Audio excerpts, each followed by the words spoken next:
pledge allegiance to the flag of the United States of America and to the republic for which it stands, one nation, under God, indivisible, with liberty and justice for all.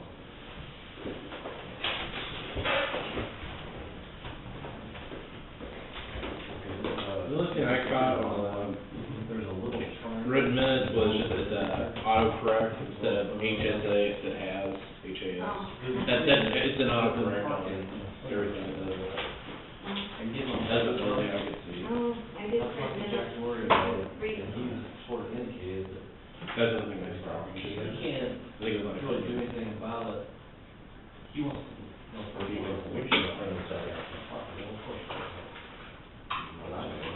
The parking on highways, statute. Fourth paragraph. but it is very dangerous right there. That's where a landmark kid got killed.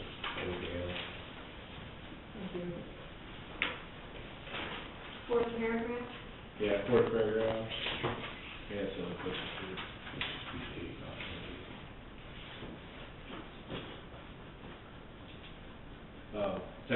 fifth paragraph too. Okay. It's an autocorrect thing, I know that's what it is. Okay, what's the? Does that imply? Did you say you had something there, Mike, or was that the job description?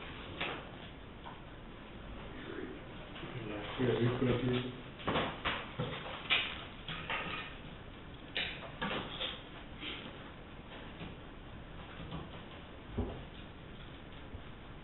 You see parking.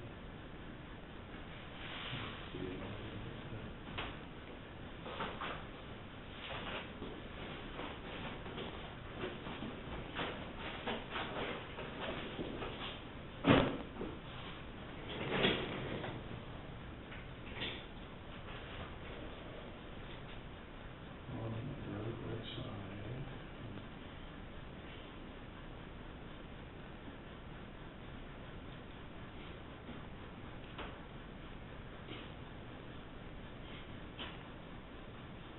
Lobby control access highway. Area between roadways and divided highway including crossovers. That's it. That would be it, because it's in between. It's covered by 3 sides of the roadway.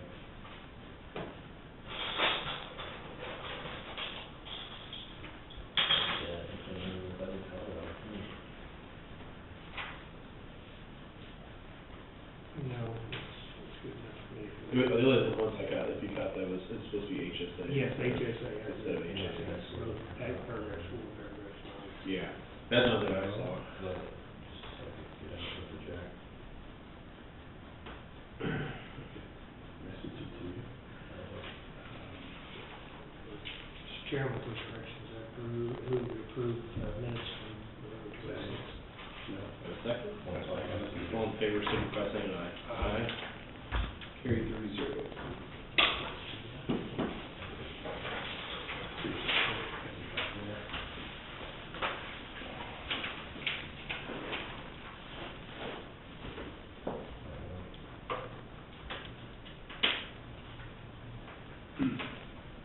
Pat, were you needing, how long do you think we need for executive session? Kid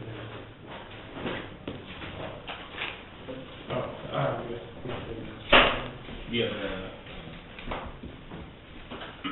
statute number on that one? 754319, B1. Well, wait a minute, are we talking about the bridge or about that? Bridge. B2, consultation with the attorney. Consultation with an attorney? Yes.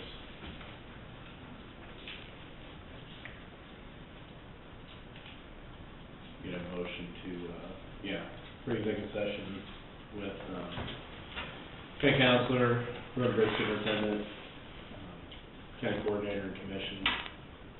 Make that motion. 10 minutes coming out at, 20 after. I would second the motion. All in favor, signify by saying aye. Aye.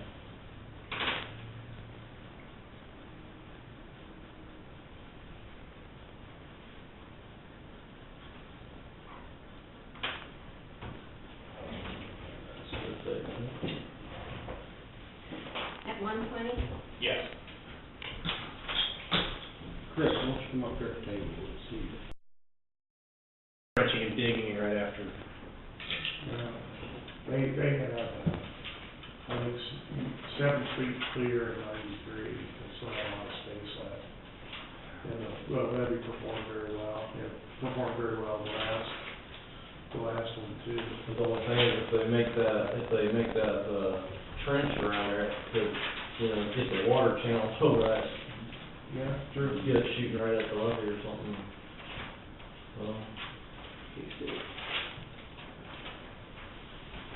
I still haven't got that message. Well, then maybe that's not a good way to see it. There's no action taken. Sorry. Okay. Let's see if I can.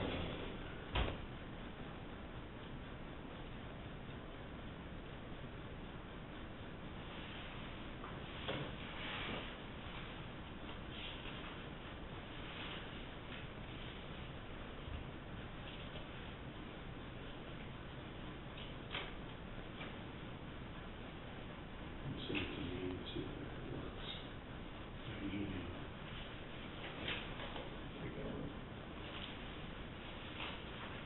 Which one, Yahoo or SBC?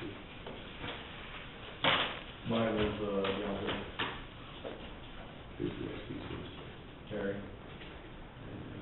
yeah. Yeah, it's not coming on either. Okay. I'll just look at it. Well, I emailed it. So you should be able to me too. I guess it did email me too. I'll get it, yeah. I'll text it from here.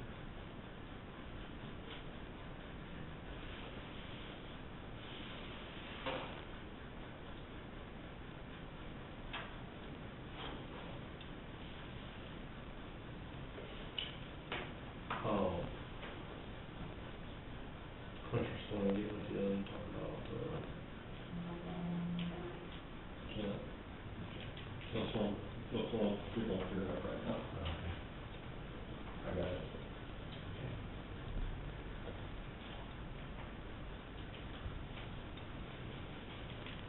I didn't confuse. Oh, okay. You got it. Must be, they're all full of waste, must be every time I go. First one's for household hazardous waste, $5,381.40, and that's from when we had the action site completely cleaned out. I moved it out to, Transfer station. yeah, the transfer station. You've got the building, everything, Everything's done. everything's in compliance. We started taking, household hazardous waste December 1st. What, with that bigger capacity, will that save us any for the hall, or will it be much difference? Well, the biggest thing I'm gonna say is over at the other site, someone else was taking, logging in everything, they were taking all the latex paint and stuff, and they were just shipping that out. Out there, we'll be able to go through it, and latex paint, we can, solidify it, and we can throw that in a trailer, and not even worry about it. That was our biggest expense down here, was latex paint, and now we won't have that expense. That's the biggest flexible, I'll say. Because we just didn't work that, we'll put that right in. Correct. We got a, one here for, Schwab Eaton, this is the, plot plan. We paid, after this payment, we paid $15,751 on it, and it's not to exceed $25,000. So this is the ongoing plot plan. It's required by the KDHE for us to have.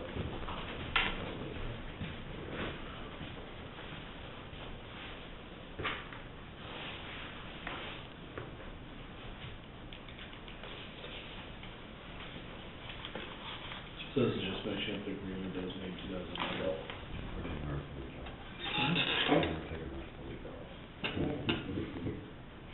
Fine, just wait for this guy. Fine, That's fine, just wait commission signed the agreement, and Can that's you what conduct happens it right Saturday? now. Plan on it actually. They're finally getting around to, next one is, 378.65, Falcon Stones. And that one is for the scale house. They had a couple water leaks, and they put a new element in the hot water heater. You already got that? Is that the hot water you need to turn on? Yeah.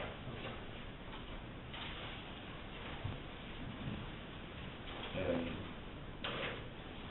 I think Chase was the one that called and had that done. I didn't even know about it until I got the bill. Yeah, he brought in, told us, it was a hot water heater problem.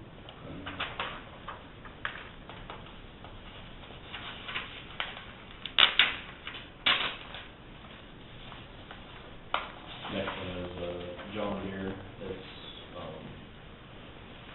862.08 is for a new cutting edge bit for the 444 rotor out at Effingham.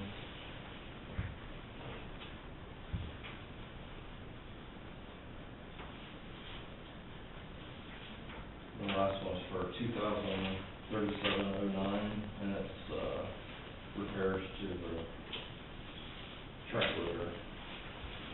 That's the, track loader we use on the, CD area.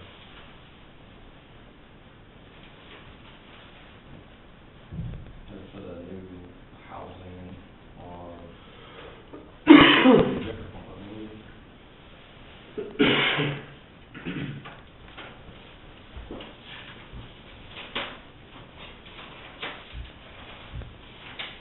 That's it. That's all I have for you. Sure, it was a nice day. Huh? Enjoy the nice day. Yeah, it's gonna be the last one for a few days, I think. Oh, I'm gonna tell everybody, if you're out in the woods, make sure you don't get shot tomorrow, because there's gonna be a bunch of crazies out there trying to shoot Mandy. There's not many out there, there's many out there. Yeah, that word zone, I think, took care of a lot of them. But I have about 3 guys gonna be out there, so beware. Yeah, right.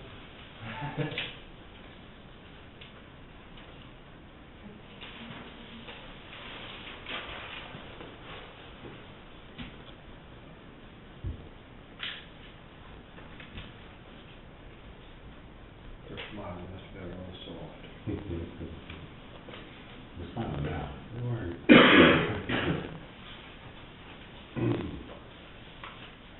Nothing wrong, money won't fix, right? Well, it's not gonna cost us anything. Well, it always has. You hit, little head, you hit it, and, money wise, yeah. Oh, we'll get money back. Saying nothing. I don't have any of that either. Good handful. We're joking bigger. That's what you really said. I'm gonna leave them so they get paid. Well, sounds like we got internet. Yes. Yes. Finally. Okay. It was, shut down on the 27th, around halfway all the way. They accidentally shut off the DSL circuit when they were shutting off road and communication. We didn't ask them to do so, it was an accident. So, we didn't realize it until Monday morning when we were out into work and it was payroll and nothing was up and going. And, then we got on phone with AT&T. Yeah. I got on phone with AT&T and he did also, and worked it out. Took longer than we expected, but it's finally back up and going. They shut us off in error. It was a mechanized error because all of our billing addresses come to the courthouse. All of our remote sites, their bills come here also. They shut off the old DSL circuit. They went off billing address, not service address. And so they said, okay, we need to shut off the address on Fifth Street. So they put an order to do so. Shut the site off. We didn't get notified about it until Monday when people realized they were without service. Given it was a holiday weekend, they didn't post any of their orders until last night at midnight. So they couldn't turn it back on until it was officially off. So the order was sitting in a pending status. Yesterday, through Wes's phone calls and myself's phone calls, we haven't turned up a secondary DSL circuit. But since the rest of our lines are a technology called Plexar, it's not compatible with running a DSL circuit over it. I didn't know that there were Plexar lines, and neither did the DSL provisioning team. And so when the tech came out last night to turn it on, he said, well, I can't turn DSL on, because they're Plexar lines. We've got reports from the DSL provisioning side of things. Yesterday it was supposed to be on at noon, and then 4, and then 8 p.m. Apparently it was on by about 7:30, but it was on a line that wouldn't carry it. Then once it posted at midnight, they put an emergency restore order and got it turned on. We were back on about 11 o'clock this morning. So that cost us to do emergency restore? No, actually, they said that, I got an email from our rep that I got copies for you guys. It says she wants to assure us that she will issue a fair credit not only for the time of outage, but the chaos that it caused as well. They were not so worried about issuing the credit as they were getting it back on. We can work out the credit stuff after we're back on, but I wanted to make sure that everybody could continue doing their job and stop turning on business.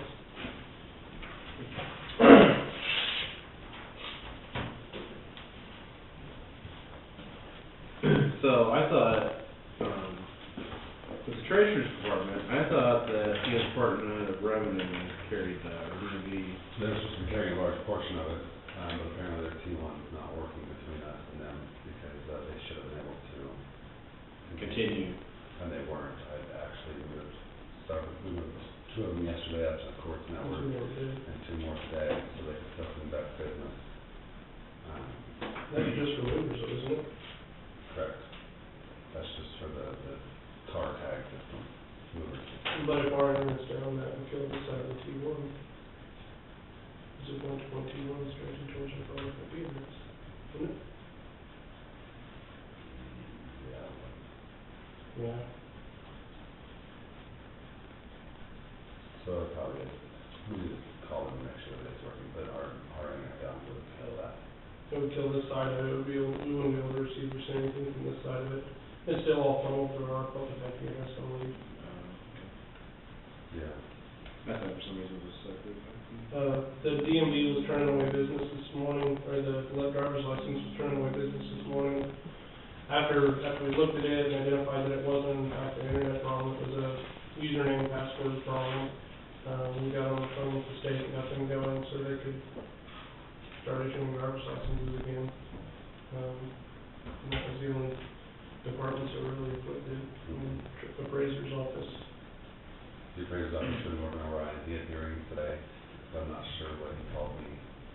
I don't think we had a month for his hearing, so I'm not sure what he did. Okay. So.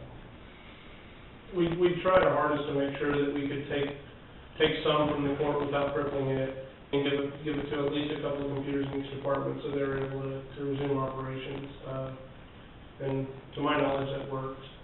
We gave some more to the treasurers today, like Wes said, just because 2 people weren't able to carry the load of their whole department, so we gave it to 2 more. And then we switched back. We should have our fiber up active this week, and we'll have everybody migrate to that. That's my next question. Yeah. Turn up and testing of the fiber starts tomorrow. And it'll be several days. So 2-4 days before some week. Yeah, because we'll have that connection going. We don't have to wait on the VoIP system for that. Nope. We'll have the bandwidth going, and they'll be able to use the internet for it. The next would be the IP Flex for the voice side of things, and that's fine. We've already submitted the order for that, so we're just waiting for the provisioning to go through. But that's where, as soon as the provisioning goes through, then the AOS will come back and start setting out phones and around that. Okay. We've already done an inventory of all of our current phones. They can get the list they need to, so we can make sure that our list of what we're paying for and their list of what we're paying for match. And then we'll terminate phones. We'll terminate all the copper lines that's set up for the courthouse and 1 for each outlying location. And we'll switch over. How many lines do we paying for? I didn't bring that, it's 60 or 70, I didn't bring the sales rep, she left it, told me exactly she needs a bunch. A bunch. Where you use all those lines? One point where there was several phone lines that we don't use anymore that we're still paying for. Those for the register of deeds, and X line for the courthouse general. One was for courthouse general, the one that was being billed there was actually going to Sheila's office. And so, I spent a day calling phone numbers to see where they actually rang in at, so. Really? We did good, so, yeah. A lot of it has to do with rollovers and work groups. You wanna make sure that people don't get busy when they call, and so one phone number will ring the first line, and then the second, the third, and the fourth if they're tied up. So a lot of it was identifying what was in fact a rollover, what was a direct dial over. Okay, next, with CIC server then, and we've already started putting them in the rack, down in the computer room. We'll get those set up ourselves, and then CIC will take a couple days to get all their software put on the server. And then we'll be ready for those for the first, switching over to the transfer station first. And then we had a good meeting last week, set up everything. I don't have the actual calendar to give you guys yet, because they haven't sent it to me yet. I mean, I have my scribbles, but he wants a nice professional one from them. But everybody was able to sit down and work together on the date of when everything would work to switch over. We did have one department that was absent, out of the clerk's office, and I went to her prior, and she just said, well, choose a date for me to switch over, and I guess that's when I'll switch over, so we chose a date, and hopefully that works for her. Fortunately, the two representatives from CIC, came from county government, so they're pretty familiar with the cyclic way things work, and they knew when crucial times of the year were not good for her department. So we tried to make educated decisions on when things would happen for her department to be kind of caring. And so that's like by June or something like that, or? There were disbursement dates that we had to work around, and taxes. May 10th is second day. She wrote it from my desk, yeah. It was around June and then in August. Because she'll switch over to 2 cards. So it won't be any, no distributions, no heavy tax times, not during the first of the end of the month, so we can avoid people coming in. I mean, there'll be trainings, we're gonna put the trainings up here, and then have to try and scrounge around for enough computers to do training. Because you won't have 2 people per computer on your training, and at times there'll be 2 people up here, and at times there'll be 15 or 20 people up here, so we have to try and find enough computers to accommodate the training. So, we'll see how that goes. So is the training gonna be before that's hooked up or after? Before. The training is before that office switches over. Each training is before that office switches over, and that's because we're not doing one big massive switch over where today we're on the X100 and tomorrow we're gonna be on CIC. We'll bring it over in bits. As each department completes a different task, because they complete several different tasks throughout the year, that is when we'll switch over. So, payroll switching over in February or March. April. So we'll pull the data in March, they'll run a in March we'll pull the data for payroll, then they'll move it over to a new system, then they'll run parallel in both systems for a full pay period, and they'll balance that to make sure everything's working the correct way. And then the next payroll, they'll be doing live on the new system, which they will also be assisting with. Yeah, for all the live processes, CIC will be on site. The first For the first time we do anything, they'll be here to make sure it goes smoothly, and if it doesn't go smoothly, they'll be here the second time. Any crucial bits and pieces that require finances or balancing of finances, we are gonna run parallel, for at least one cycle to make sure everything lines up with the transition. For the smaller bits and pieces, where they can just pull data, they'll they call it a freeze point. They'll take from a certain point back, they'll move that data over, and then they'll stop all the transactions in the old system, and then once they get it all put in the new system, converted and up and operational, then they'll play catch up. The longest duration of that was 2 weeks, and I think that was a parallel one. Otherwise, they said about a 5 to 7 day conversion process where the end user would have to play catch up for 5 to 7 days and retrade the data in the new system. But in that 5 to 7 days while they're converting, we'll be training the end user so they're comfortable playing catch up, and the playing catch up will serve as additional training and reinforcements. Let's train them on their everyday job. The training was there if they choose to use it. And CIC said flat out, they said, for the larger training sessions, we can do it multiple times. We can split it up in as many smaller groups as you want. We want to make sure everybody walks away from here knowing how to do the job. We don't want to leave anybody shorthanded, and they pride themselves greatly in their training ability. And we want to put our power users in with other, when we're having the big trains, you want to put your power users in with your other power users and your people that are a little hesitant and, Resistant. resistant, you want to put those together, because if you put, you know, somebody that's really good and picks up things really quick with someone who's not, then the person's really gonna get annoyed and quit listening and they won't learn, so we'll be looking at that when we're setting up trainings, of who the power users are, who isn't a power user. And you said that Kyle or you will probably be at all the trainings, Yeah. and I'll probably be at most of them.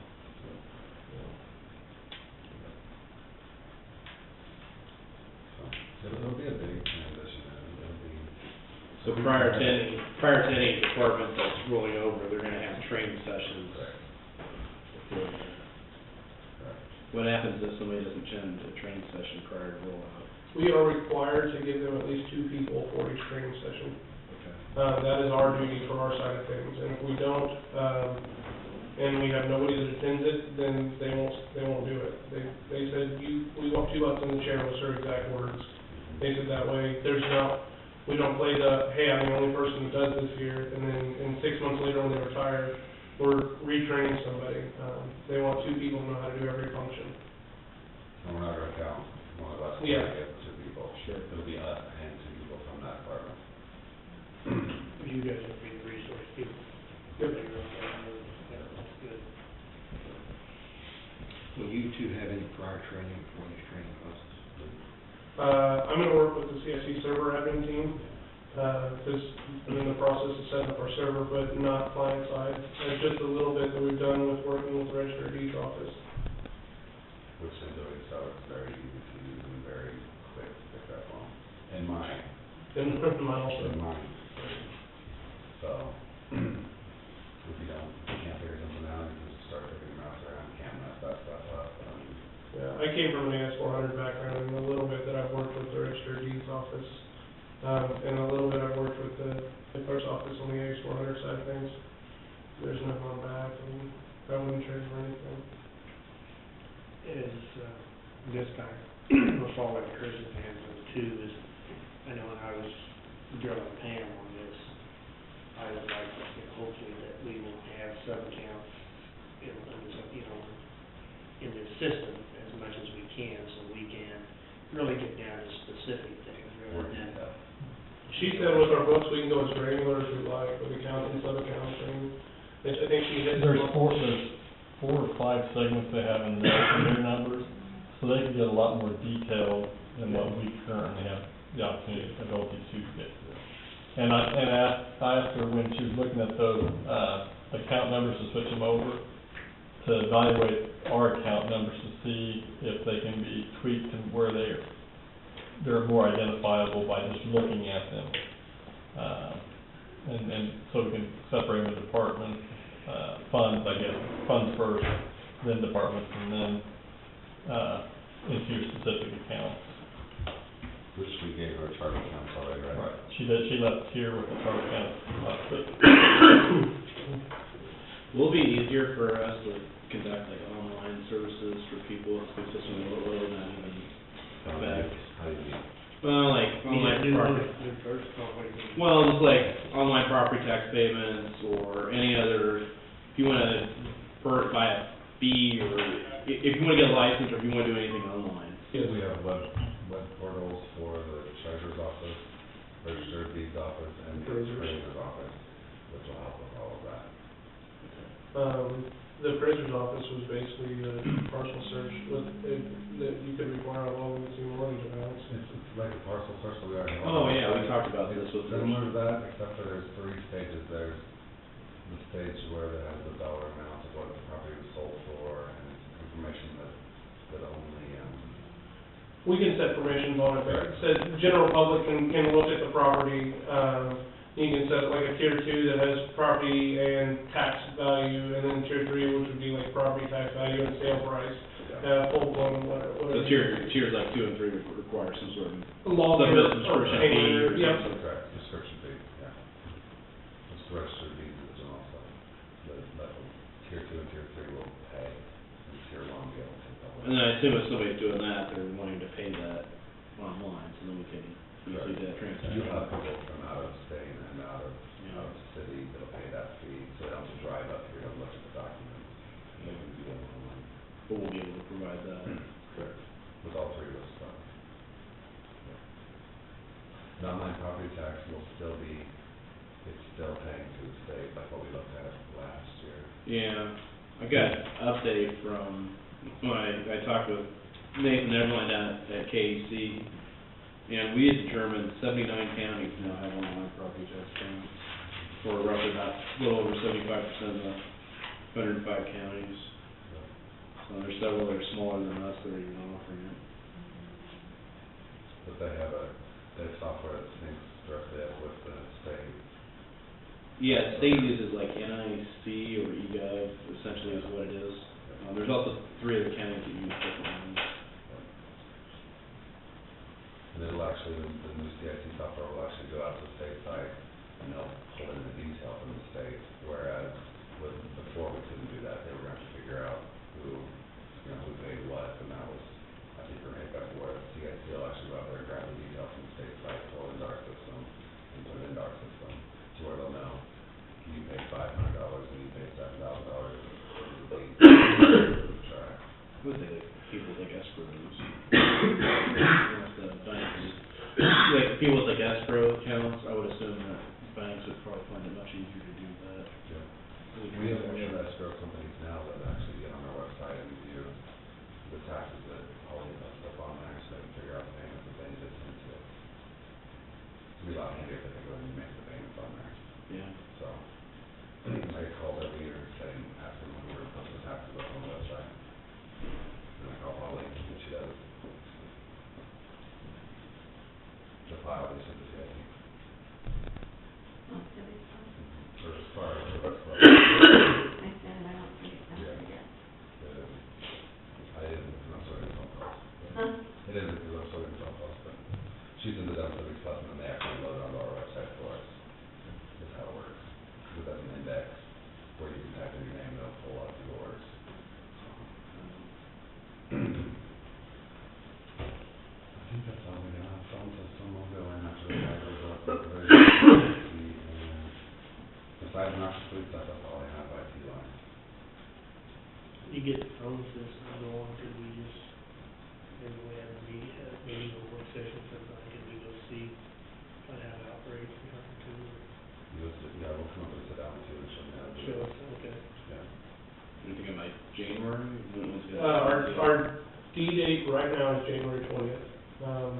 That's given no hiccups on AT&T, because we are required to have the IP flex in place and operational, but with AOS, our planning lead, right now is, as this, we're supposed to be completed and installed by January 20th. Which is kind of working out because we're going to come up with money this year, and now we're into where it's going to be next year's budget, so we want to come up with any extra money out of it. So, it's taking a little longer than what we wanted, but budgetary wise, it's kind of working out in our favor. Okay, well, I have the noxious food report to get to you.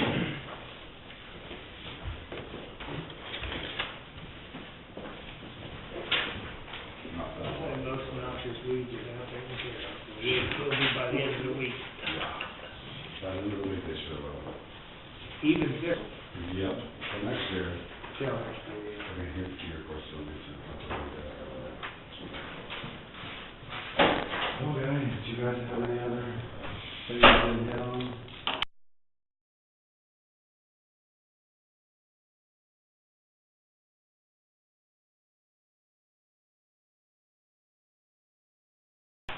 Any questions?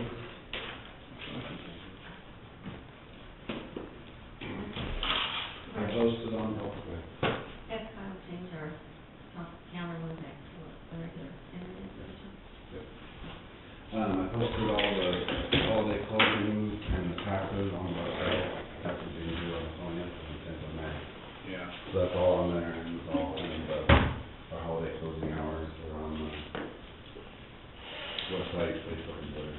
Pat, we want invested in the property employees to disregard that, probably we should. Somebody should, yeah. I don't know whose job that should be, Chris's job. Oh, the one that got mailed to our houses? Yeah, that's what we're hearing from her. I do have a question about that. A lot of employees, there's rumor going around that we have to have $3,000 in the HSA account, or we get $2.50 a month charge. $1,000. That's what I was told. Okay. Somebody just brought that up this morning too. Who was it? Joe. I think that's in the generic UMB account. I don't think that's under the plan. Because somebody had a printout that said 3,000 and it's 1,000. I can send out a mass email to all the employees that says that, and along with disregard the Blue Cross and Blue Shield thing that you got in the mail. Yeah, clarification, of course, I mean, Joe's the one who brought that up, I'm sure. Matt brought it up as well. I got it at home, so now I'm a little confused. But then the cost is the other stuff. Which I don't have your stuff yet. You're right, you don't. Because my wife wanted short-term disability, but I didn't see that as an option, and so she's checking on something before she'll let me submit it. She's the insurance number, and then not me, so.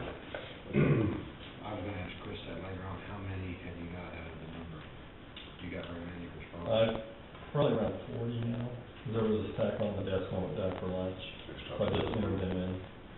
There's Chuck Connie's off on your guys also. 41. That is another Give or question. Have you all decided salary or hourly for her yet? Doesn't matter, doesn't mean how. I asked her, and she said, she didn't know. She asked if I had heard, and I said, I don't know. I asked her that last week, and she couldn't recall. Suggestions? No, he went downstairs last It- night. She doesn't supervise anybody, technically. Unless Noxious weeds. unless She is you have noxious weeds a director. sprayer. She is not just weeds director. So, I mean, you could treat it either way. What's that? Yeah, we talked, Can you do it on one half and not the other half? It's a little sticky. That'd so be good, tough. having changed back to our regular. I think, well, we Okay. have to leave the hourly, I think maybe just do it again. I'll tell Wes, but you might as well. Well, do something. Even if she's salary, she's probably not exempt, so you still have to pay overtime. I'd probably make it hourly. That's what I suggest. So if she's happy with that, that'll help me, Okay. If we could,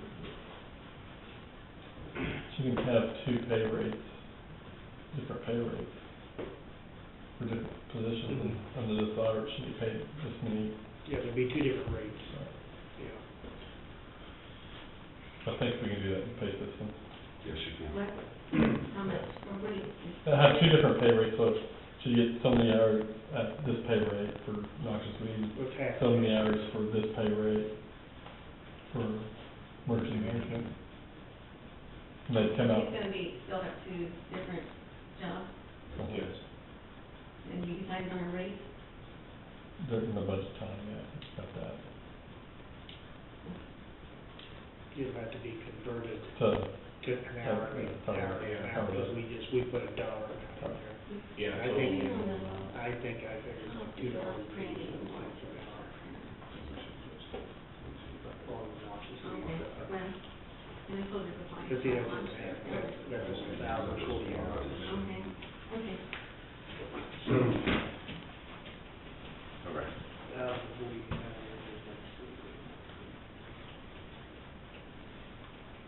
It's 3,000 divided by yeah, 4. divided 3,000, divided by 1,040, 288.46. I'm not just weak, but it's your main what she was already on the, remain the same, yeah. the 1450 emergency management, and 2, what was that? $14.50, Sorry. $14,050. Half 1450, so it'd be $7.25 an hour Yeah, for, yeah, 7.5, figured full-time, yeah, based on a full-time equivalent. yeah. So she is $7.25 an hour On for your, emergency management on 80 hours a week. okay, And then she ADM, did 7.25 plus, what was that dollar? 288. 7.25 plus 288. oh, $2.88. Yeah. I think, yeah, pretty. That, That was actually. 10:30.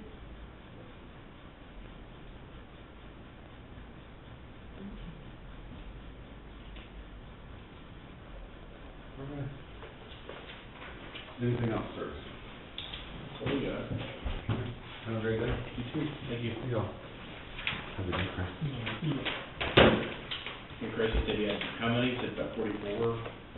41 to 45. I didn't pay the, About like 100 and... Maybe we should send out, or we asked, have you send out the email reminders? Told department heads, just a reminder that Friday's the closing date on the open enrollment. I think the earlier email said the end of December. no, that was on That was the on the UNB Oh, that's all. account thing, which I don't really need. I need, the contract I need to sign on that, I just need for the file. That doesn't go on to UNB. The spreadsheet I pull information off of and put on there is what goes to UNB, but the account, if I can pull all that off of their regular forms that I get by the end of this week. I see. All that information's on there already. So.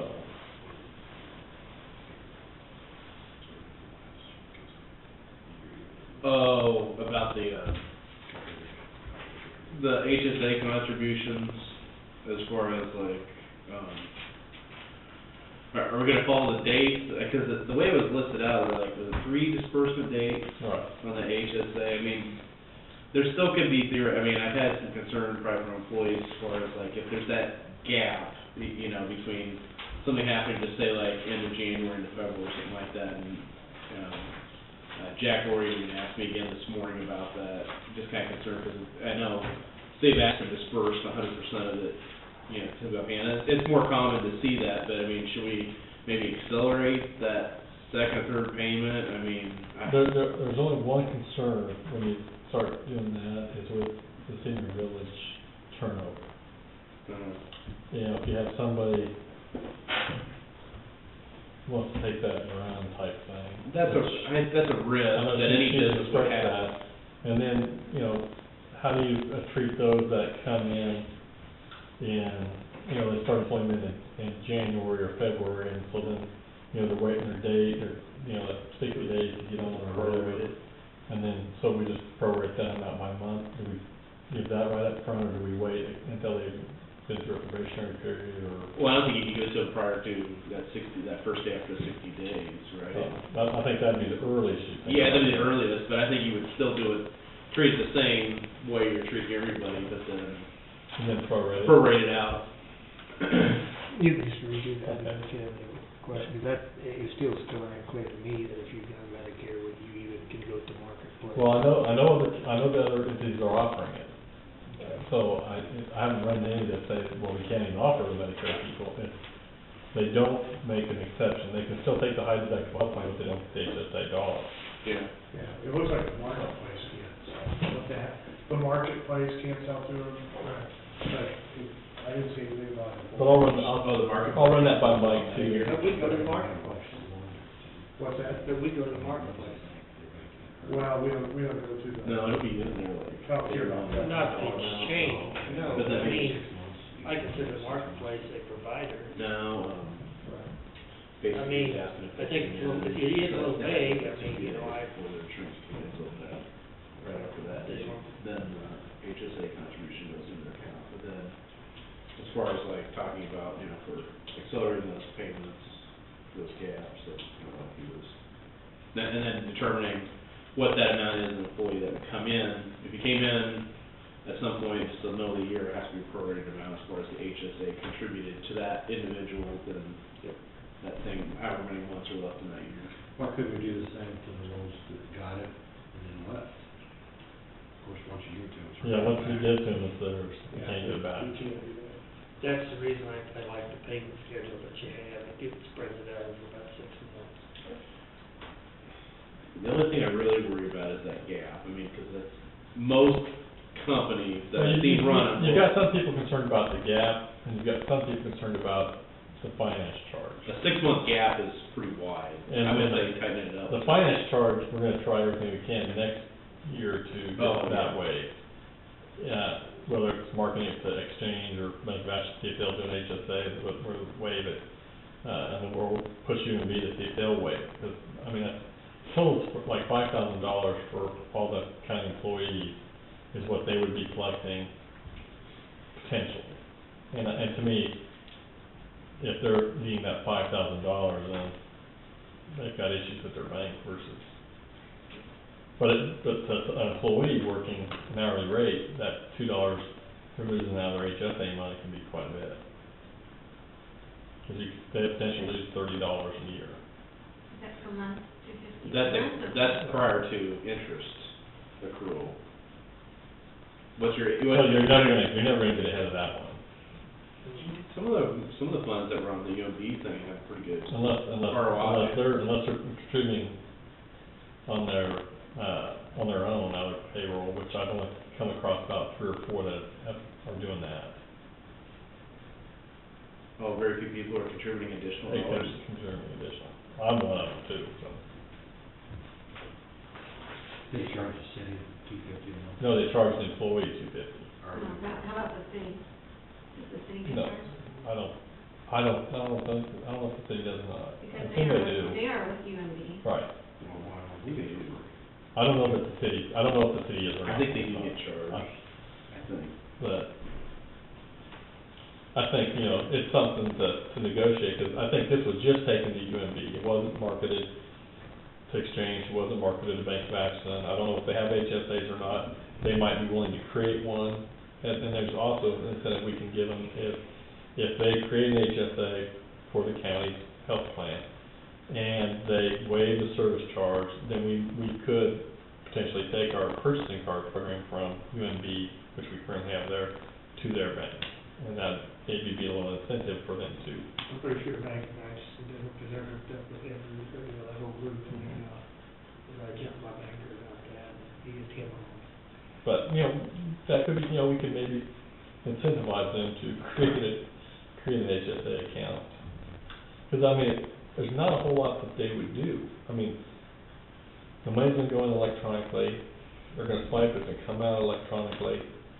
There's not much for them to do there that would really need a servicing charge on it. It's just like another checking account. Yeah, it's like using a debit card, that's what it is. I don't see why they wouldn't. They're responsible for the accounting of the expenses. Yeah, you got a whole all that network stuff. too, it's a little more, there is a network that you're tied into, but, Oh, we're gonna try. okay. We may not get it. Because the network has to be smart enough at point of sale to know what is qualified, what isn't, I do know that. 'Cause you So can, you could buy a TV with it or something. you could, but you're gonna pay a higher rate typically for that, plus then on the backside, somehow it's related to IRS, somehow on your income it's gonna be, and then you got penalty coming on too. Okay, so it wouldn't prevent you from. Yeah, 'cause you can go, just say if you go to Walmart right now, and you buy, just say if you lay out like 5 different medical items, say if you ask for a prescription, gauze and stuff like that, it's gonna be able to tell you right away, it'll be able to qualify. That card is smart enough to know when it runs through the network, what is a qualified expense, so you can pay a higher rate on. They do it in food stamps. Well, They do it in food stamps. That's the network, that's not the bank though. Correct, that is correct, but a bank has to be connected to that network, they have to be, What people are doing yeah. on the purchase card. On what they buy or just on. Yeah, what they buy. I When would an say- individual that you only want them to purchase certain things, you can limit them to that. This is something we're looking Like at next liquor year. or something like that, you can. I would think, yeah, if you bought or two years, then that money's gonna be taxable, then, Taxable income, yeah, taxable. 20% only? And a penalty. Yeah. Something like that, I think it's 20% only. Well, at least a 20% penalty, and then they have another assessment on top of that, so it's, Generally, I've seen people go to these credit, they need money or funds, if they take pennies on the dollar just to get them cash in their hand. End up paying way more than that. the people that use the insurance program like it's intended will really like it. Yes, indeed. People that abuse it and don't use it the way they should are not gonna like it. Well, I think it was set up to have people more involved in their decisions and have a little skin in the game, you might say, in those plans and stuff, so. And those that manage well will end up with more dollars in their pocket down the road, you know. Those of us that are older, unless we work till we're 95 or something, but I mean, it'd been nice to have this 20-some years ago. But I do know that we have to decide before the first of the year what number if we're gonna stick to the plan, 500, 250, or if we're going, we're gonna adjust that.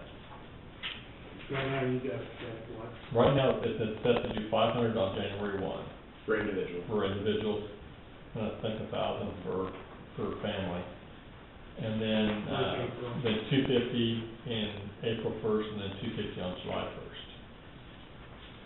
And then those are basically double with the family. I'd probably be fine with the initial amount, but I mean, spread it over six months like that, is a long gap. And we could do 500 January 1, we could do 500 April 1. So the thing is, that's kind of a little bit of a tempting them to use that 500 to pay income tax stuff for. That's not them. Yeah. I mean, if they're doing that, that's not our. I mean, once We're not doing we can't that, control it's it. $8. Those are some issues. Then where the wellness comes in once you've been. Yeah. Separate, And that'll be fairly early too, because that'll probably be in January, February, that they'll start doing those health screening stuff, and that's like $250 just to do participate in like the health screenings, and then $250. Yeah, they will be set up here in county. Right, they'll come in, they'll have somebody here at the courthouse, they'll have somebody probably at Road Bridge, they'll probably have somebody out at Senior Village. They'll come in, it'll be probably a 2 or 3 day thing, I bet you they'll use the same people that are gonna do the city, and they'll probably do the same week. Well, I think they also say go to your doctor. Yeah, you can do the doctor for one of them, and, Well, you have to have a physical, you want to have a physical now. so what, and the thing is, like, I'll be on my wife's insurance still, just so that I can help her get her HSA dollars that she can't get, because Luke, with the city plan, the spouse is able to earn HSA dollars too, but the children are not. So, I'm getting her like an extra $250 HSA dollars that she can't get, different than what because Luke can't get her anything. So the spouse qualifies as well. The spouse has incentives under the city plan. Do we have? Not for ours, no.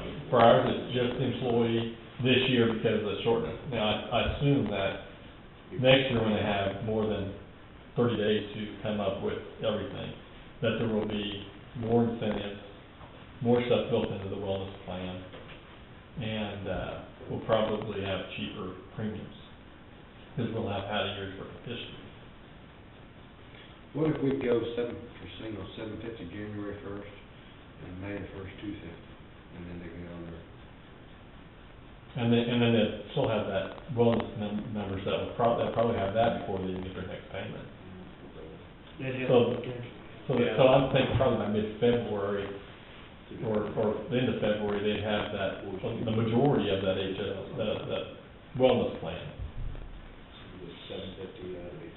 So a physical that was done less than a year before this plan starts will qualify. They probably have to be after January 1. Okay. Because I just had one in March, so. have to go in January and turn it off. I wonder how many, yeah, we probably need to send out something just notifying department heads that try and get their open enrollment stuff into, Yeah. we're running out of time. Well, we're planning on doing that, Wednesday no matter what. Yeah. We're planning on sending out something saying, remind your employees, and I don't know how difficult we go through and get the list, or I can just send out the spreadsheet showing these are the people that have filled out, these are the people that haven't. We could probably just have department heads take a head count and see how many sent in.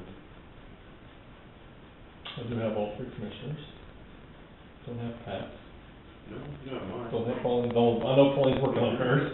Mine's in there. Mine's not. Oh, okay, I thought you got that. No, I'll have to see tomorrow. Yeah, we have exit on our agenda to do tonight. I'll have mine tomorrow, hopefully I won't get one. Now, will, is Gallagher setting up the health savings accounts for us? So they'll have the cards for us? They'll, I need to give them, I forgot to email that form. Can I go down and get it? yeah, I can get that information, we can get that anytime, it's not, Oh, you need some form? yeah, there's a UMB form, and that form we just need to have on file here, that doesn't go to UMB.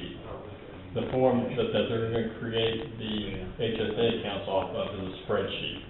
And so as each form's coming in, I'm putting that information on the spreadsheet, which also I'm using as who's signed up and who hasn't yet. So that's. Who's ever on the form is the one, I mean, you're putting like, if he has two people that are cards, you could say two people. That I'll probably need to add on there. Because that's. Mine only has two people. Right. Like mine would be three. Right. Be 1,500. Yeah. If you're a family or a spouse. Employee spouse. 500 May 1st. And then we'll have to ask if we need the name for that second card holder or what. The first year I tried. You know, what's the on the back of that form? Didn't hurt too much. And it's nasty for all, like renewal, and then it's for any additional. And that's for their I net. think Dredge, separate. they give you, So And when- this big, it's that first day, they give 100%, then they have bonus stuff too. I would do all the things that we've had with short notice and this and that. I would do all that, so. So what's that? 750 January 1. Yeah, for individual, and so then it would be 1,500 1,500 for for family. employee spouse on down, and then with the remaining balance, that'd be, 250, you know, yeah, 250 and 500. On May 1st. Yeah. And the wellness will be whenever they complete their claim. Whenever everything's- And they'll notify me when they have done that, and I'll just make an HSA deposit. Yeah, 'cause I think Mike Hillard indicated that coming up some point fairly early on one of that, 'cause I think that's on them as far as the cost of, I don't know if it's screening or, but some they were gonna be on site to do it fairly early, I thought, maybe January or February. I think he was saying February. Right there, that's almost 400, Well, 200, 200. some of that's on your own. Physical, You can yeah. get the physical schedule pretty early and do that, but basically, I think they're gonna suggest that you do the health screen first, Yes. get your numbers, and they'll have them they should have them that day. 'Cause they prick your finger, test your blood, and it shoots out a little, I think when I see my own kid. Hey, will what- look the other way. Like, to get this wellness, is, like, me and my wife, does she have to do this stuff as well? No. She not- will not get paid. Yeah. That's her. For this year, the spouse isn't included in the wellness plan. She gets the savings, but not the bonus for the wellness part first. You get the extra HSA dollars because you're purchasing a family plan. But you're only eligible for $500 more for wellness, and that's for the employee. She asked me that 2 months ago. But that's something that, I'm assuming will probably be added next year. Because that's what the city's been doing.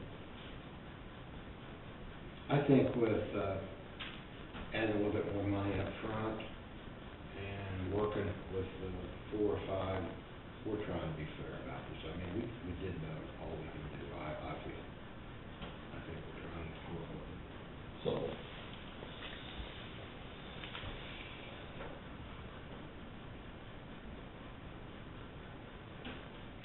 So did you email the department heads the options we discussed the options for those. He was gonna get hold of, he'd have to get hold of Joe and. The three department heads. And I'll figure out the cost for the two part-time individuals. Cause I sent an email to Peggy during lunch to see what that name was for that one individual she had that was part-time, that she said she'd move up to full-time if she had to. If that's the same one we're talking about, that's actually Medicare age. And if she is, then we've got to evaluate whether she's already taking her Medicare benefits, because then that's put her in the same situation. And then but then we'll figure out the part-time rate, because that was on us. Well, I think the part-time rate's gonna be around $300. What are we gonna do for those that don't enroll in this? Then I assume they're waiting. Yeah. If I don't get a form by then, by a week from Friday, I'm assuming they're waiving, and we'll just have to fill out the waiver form. Or at least acknowledge that they were offered it. Because that's all we really need is something that says they were offered it, Yeah. they did not choose to fill out the paperwork, therefore they did not receive it. You needed that at very least in this day and age with. Mm-hmm. So, There could be people getting on spouse's plans, it could be going to the open market, I mean, you don't know what the situation is, but. We need to make sure that you have to document when. we've had some people that did not have insurance, like probably one or two that did not have insurance last year, that are taking it this year with this plan. So, You probably might. And then some may not wanna take the plan, but they may want the dental and the vision, and but we'll send the waiver stuff. Yeah, I really like how they separated that off. It was a much nicer benefit. So part-time get the vision and dental? They can't, they can. I assume they can. I mean, they have to pay vision. Well, that's what I meant, I mean, if they want it, they can have it. And I think that's part of the email I sent to Mike, is Verify it. to verify that, because right now, the only thing we're paying a premium on from the county is the medical plan. Today. We don't have a listing for the county share of dental or vision. Or for any benefits. Yeah. So, if that, I said, well, we're gonna grandfather anybody in part-time as of today, but going forward till the 14. they'd have to have at least 40 hours. Yeah. Right, but that was one of the catch things with if we're going to offer any part of it to part-timers, then we have to offer any part of it That's here for today. all part-timers that are here today. Correct.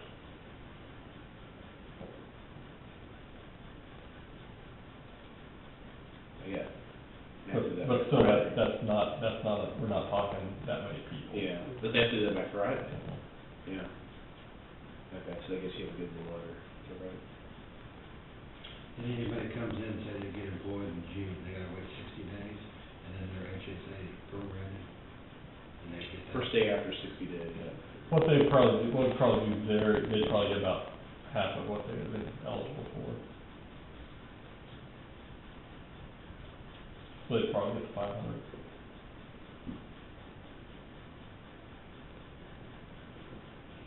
No, Tricia, if they started in June, they'd still get half their health savings. I think it'll be pro, what they started in November or December, I don't think they should get half, I think they should get too much more. Maybe that'd be pro, he's the Yeah, same. okay. I thought, at that point, I'd probably just wait until the new year, because your premium is gonna be pretty high, and your deductible's gonna be high, and there's no way you're gonna meet it, Yeah. unless you have a catastrophic illness, and then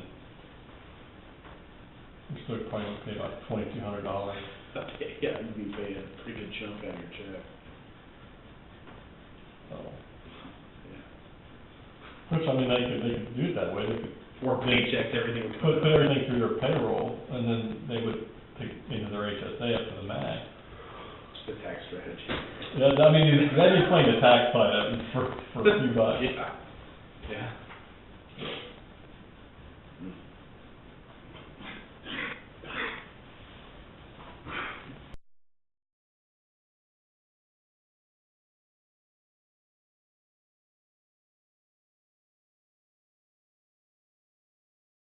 Well, that's the way that Mike had said, to go ahead, you could do it the prorated way.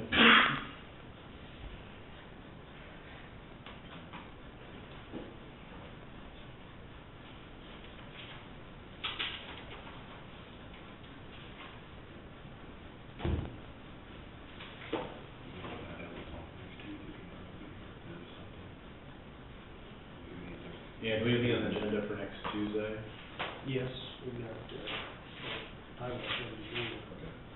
You got what? Highway 74. and if Pat has that worked out on courthouse security, then I'd like to look that over to make sure. Jack's gonna be on next week. Yeah, I'll be gone, I'm gonna get, You're I'm gonna next oh, week. that's right, okay.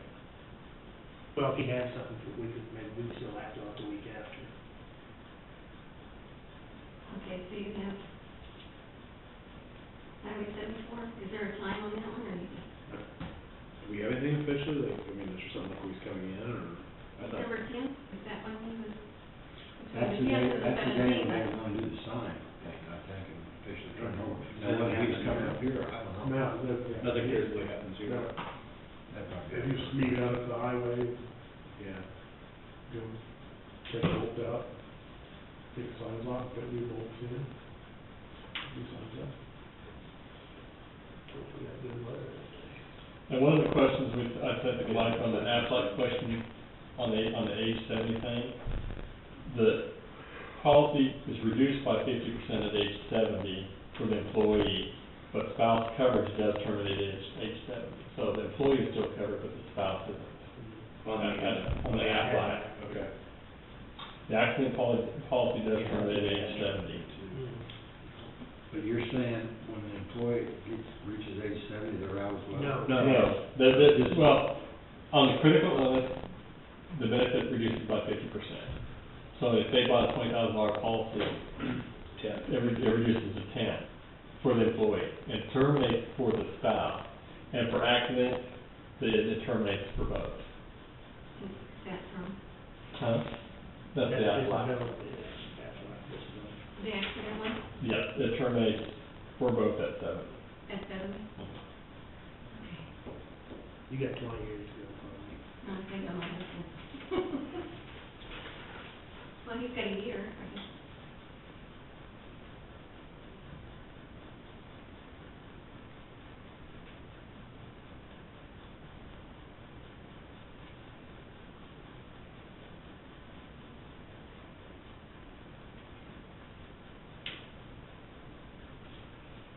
Might be something on the, that'd be great.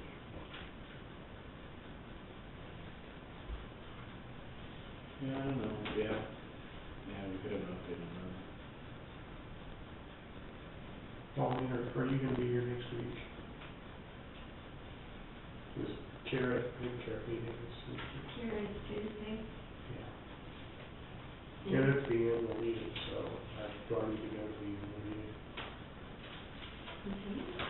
Well, Just on that side. Yeah, that's the main package. do you know what you're doing? Carrot? I haven't gotten anything yet. Sorry. What's that? The Kara annual meeting is Tuesday. It's Tuesday. Voting or something? Pauline and I are Pauline is the, I'm the primary, he's the second. I'm the, appointee. If I can't go, he's the, Right, yeah, I think I only went to the annual meeting last year. But are we having a meeting since you're gonna be gone? Do we have a meeting? We can, you're still planning on it. We can. So I'll say you come to this. okay. Oh, and I sent you email before I knew that our internet was down. Did you get that? What was it about? Debbie Flynn asked me if we had published the agreement on I did not get that email. sales tax. I did not get that email. Okay. Well, I sent it before I knew our internet was down to off. Yeah, we can. Yeah, we can. I will resend it. I mean, all I asked was, have you She's done only it, that she's or gonna send it to do we us. have something that we need to put in the paper? It's not been published. Yeah. I don't think I have a copy of it yet. Probably not with everybody's signature. We can do it now, can't we? Yeah. Do what, yeah? Is that the one on, for you? Yeah, community corrections appointment. I know I had it in last Tuesday, but there wasn't anything in the minutes that said that you did it. Yeah, we didn't last week. I'll make a motion on it. Community correction board committee. Second that. All in favor, signify by saying aye. Aye.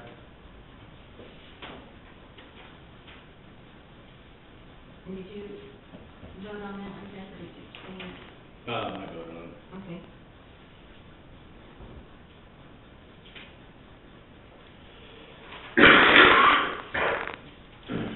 You're not the vote for yourself. That rule as well. You got clear direction on benefits manual as far as, that sounds like Pat's got something from Case, or no, Kate Keenan, is that right? I don't have one, I think that, They have. they have a. It'd be good to kind of use it as a good guideline. I just know there's stuff that's in sections that I don't know why it's in there, or, What we'll probably do is, I'll pull out the things I think that are time sensitive for the first of the year. Good. And present that before the first of the year, and to make those changes. And then, I think Pat and I could probably go through and look at sections, and then present sections at a time, because to sit down and go through the entire manual at one time is going to I'll give you be. an example, we started doing that at LJC, and there was people that wanted to change ifs to us, and we said the manager and the council go through it, make recommendations, and then bring it back, and then we vote. I think that's We would probably, get nowhere. and to do a section at a time, so you're not overwhelmed. worried about dotting the i's and crossing the t's. It made it much simpler. And if we had a suggestion, why, and we have made some changes, but very few. But the first way, we would get nowhere. Did you have that list of employees? Yeah. You're right.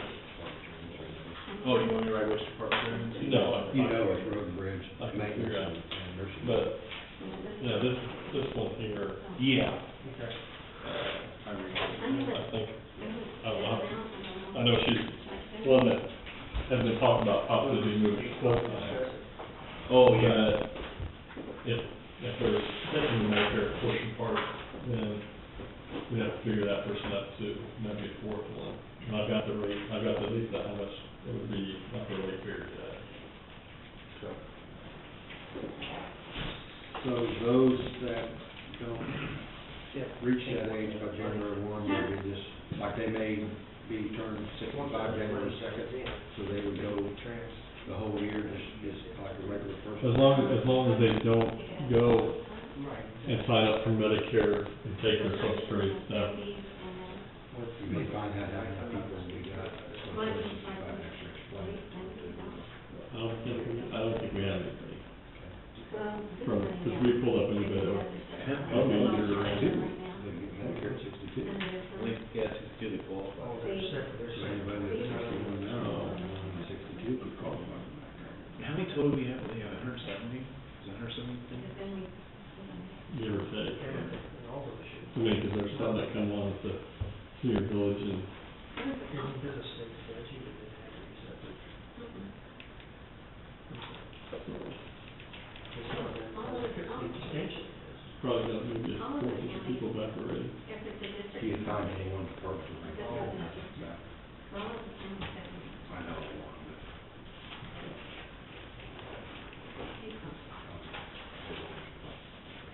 I've got a couple nursing homes, although I thought I was gonna get all theirs at once. Yeah. I've got a couple that, like Peggy Turner's in already. I've got hers. Well, that one meeting we were at, And I'll, director of nursing said something like, we'll turn them all in here or something like that. I'll email Phyllis and see how much she's received. She may have gotten I think plenty your of us already. I think your users can help out quite a bit, clarify some stuff, especially with You should have, the they were told that in that department, it should be on top of it. Yeah, but how many people actually showed up at those two meetings we had out there? I'd say maybe, I wouldn't tend to look, so I don't know. which maybe one. 30, that's not the nursing home. It's pretty full, that one, that No, Thursday. some of those were, Take care of that. that's the employees though.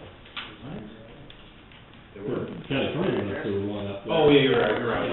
There was at least one from the treasurer's office up there, Thanksgiving. at least, yeah, just at least one, that, Two from the parade, you're right, they went all. so that, they weren't all at Senior Village. Cause I know they picked up at least 20-some packets. And Next time I think and that was that's- after I left some up there already. Next time I suggest they do it, they can time it, do it for the time, do it like in the main hall, like where the residents died. It was like tight and hot in that chapel.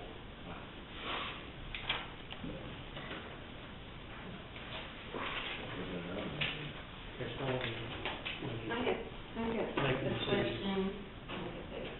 Chris, you want to be involved in this?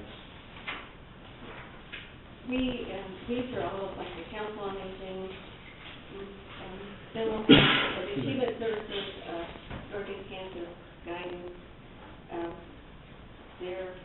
I'm getting ready to send out their appropriations. Mm-hmm. Okay, which, this amount here is what the cash they had in their account. My question is, do you think we need to send a letter, or are you going to make up the difference? It's like there's $11,000 left. There's no cash to pay. On that one. Just because of the revitalization. Yes, revitalization thing. Okay, and then this one was mental health, and there was like $4,800 that was, it's still left to be paid, but there's no cash. If you look at that other one, there's about 10%. 10%. Shortfall, just about what figures and all those, Vincent because Hills they was like weren't put into $16,000. general So, fund, it's still a separate line. I guess my question is, kind of gonna do the difference in the general fund, or just tell them that? I don't think we get that road money, if we need to. Yeah, probably after we get that, and then the system, we're never gonna be okay next year. Well, You should have. it. we still have, we do. He we did, have- you know, he Well, told this us. is my Friday delayed. Yes. We haven't checked to see if any of the, we haven't had time yet to look at, to see if we need to amend our budget, Yeah, we got that moved in. or if there's any, like if there was any transfers. If there was any, 'cause I know you did some transfers from employee benefits in 2014, but, In the general fund. yeah, but I think, it's, you know. Right now, I think it shows we have $600-some thousand cash in the general fund. Yeah, second.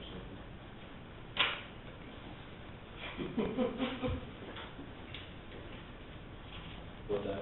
We have $600,000 in the general fund, cash.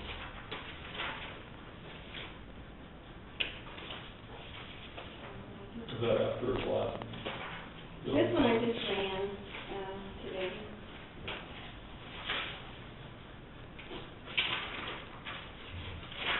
We have 1.899 budget left, so we have 600,000 in cash.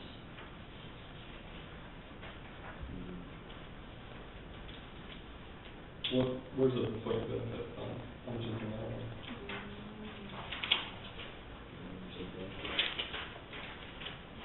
Employee benefits has 557,000.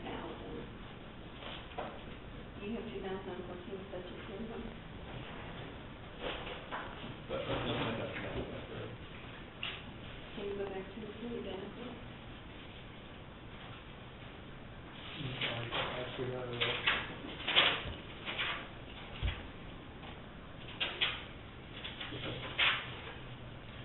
We need to take care of that to pay for this. You know, I'm transferring $150,000. Pay for it. Can you give them $750? Because there's supposed to be 263 transfers this year. so we haven't transferred anything. Good, good portion. So we can transfer that and also back Then to make it that. 800 something, I think so. And we can, you know, whatever the balance is, we can amend this year's transfer and then make the 2014, you know. See, and this was, and we haven't transferred any of this. So we need to go through and do all the transfers for 2013. And then if we know the balances are secure and it's going to come out this year, we go ahead and make those transfers for 2014. We will have, you know, we can always amend those budget items. So right there's So almost 400,000. I That guess, I covers mean, what you're. well, these are pretty small. Yes, I mean, that would cover that, those, yeah. I just need some guidance how you want me to, I mean, I'm gonna go ahead and mail these checks because it was in their account, but we're still short That other amount. these other amounts. I guess I just need to know, do you want me to take them out of the general fund, is there miscellaneous account, or if there isn't any in their own account? Sure. What did you guys normally do your transfers? During transfers, if you're doing transfers?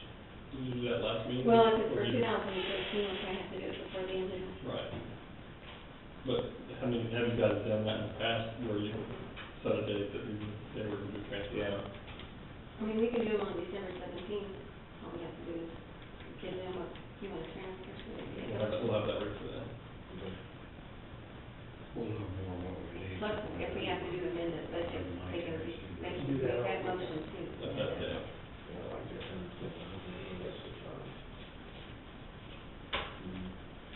Okay, now, Okay, go ahead. what's the right thing to do? We get the highway money, that carries us through, or do we use only what we get out of highway money and transfer some out of benefits? You guys should. I think we'll be okay if we do these two transfers. We'll just have to try to figure out For what our 2013. last, You gotta be prepared, you don't know, we got, if there's any last minute or something. I'm just saying, this is the proper way to do it. well, how about this, we put in the general fund, that covers it. and then- Transfer wherever and then- the highway and then we money can- you're talking about. And then we can transfer it in 2014 to whatever we need to. Because the money, we budgeted 2014, so we should be good there. If we need to skip into 2014, then we'll know what that amount is. But we're still gonna try to get that money, whatever we use, reflected. And the commissioner's office is one. We probably wouldn't make it without the highway money. Okay, Closer than that, like. I won't start getting. Gail, she wants approval to get some propane. That's what it's. We're good this year. Is she on the phone? Yes, 8220. Gail? Yeah, Hey, it's the commission. yeah. We're down to 22% on propane, and we're supposed to call at for 20. It's $1.70 a gallon, and the least amount they'll deliver is 150 gallons. Okay. Okay, I thought I lost you. No, we're here, hold on.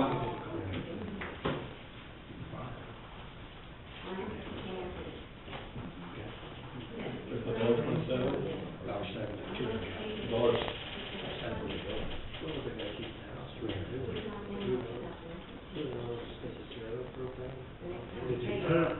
Are you guys still living in the, are you guys living in the house or the RV now, Gail? The house, They- RVs and the vehicles. 250 per thousand. All total. That's what's in there. 340. I don't have it, you know. Tell her we'll call. I think we'll approve it, I'm pretty sure. I think we'll approve it, we need to verify what's in your account, currently right now, but we'll probably approve it, can we give you a call back here in about 10-15 minutes? Okay, and then on, gas, we got about 20 gallons of gasoline left. We'll check that out. Yeah, The least they'll deliver on that is 150, and it's $2.92 a gallon. They use up their contract. have you used up all the gas that we had in contract? Oh, yeah, we used it up a long time ago. Okay. 2 year. Okay, we'll, check on that and give you a call back with that too. 6 months from now. Okay. Thanks, Gail. What are you using gas in the winter for? What are they filling up? in the winter? Probably. Oh, they don't have a fuel card? Okay, Maybe cheaper just go. I'll ask her. That's cheaper than I don't know why they couldn't even, they got the gas tank. Yeah, you can get cheaper down. Yeah. Skim too. Well, he, That's all they're filling up, 'cause I don't know. I said, wouldn't it be cheaper to have them just fill up with fuel? She said What, the county like, budget over, you know? You gotta go to bid, Fort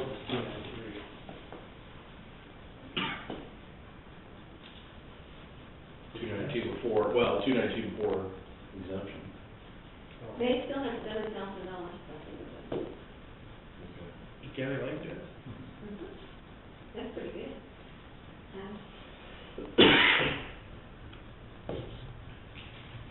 They must be using the petrol, of course, they didn't use the diesel tractor. Oh, they didn't. Because they had too much oil.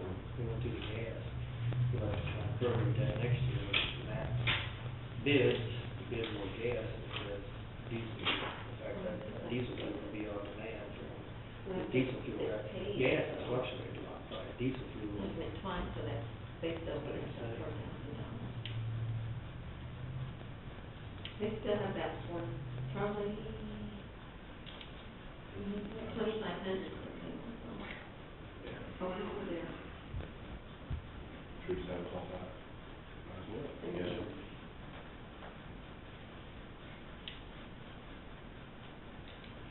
Five, 4, 8, what's the last four? 1727? This is probably my favorite. I got it on my phone. I got the cell. Be 3,000 maybe. Yep. 547, something, 77. They should have this. 2548. 3,000.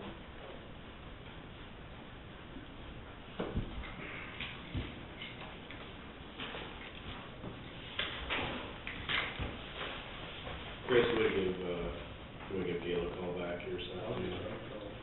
Give him a call. Well, I was just thinking, yeah, if he's here, yeah. Oh, we can tell them. He gets You get to meet her, she comes in on paper. She was in, on that insurance. 75, 548. Should be on there. I don't see it on there. Well, I got the cell phone number too with that. I got both of them.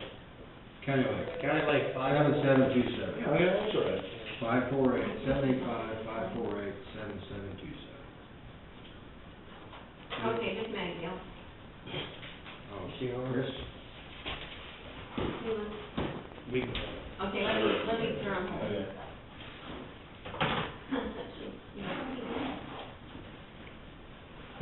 Hello? Yes, Yeah, what do you need, Gail? I just told Zach to give her our cell phone number and she said you can call us and he got off of it. Oh, okay. I got the cell number. Yeah, Mike, I think Mike's got your cell number anyways, so, Oh, okay. okay.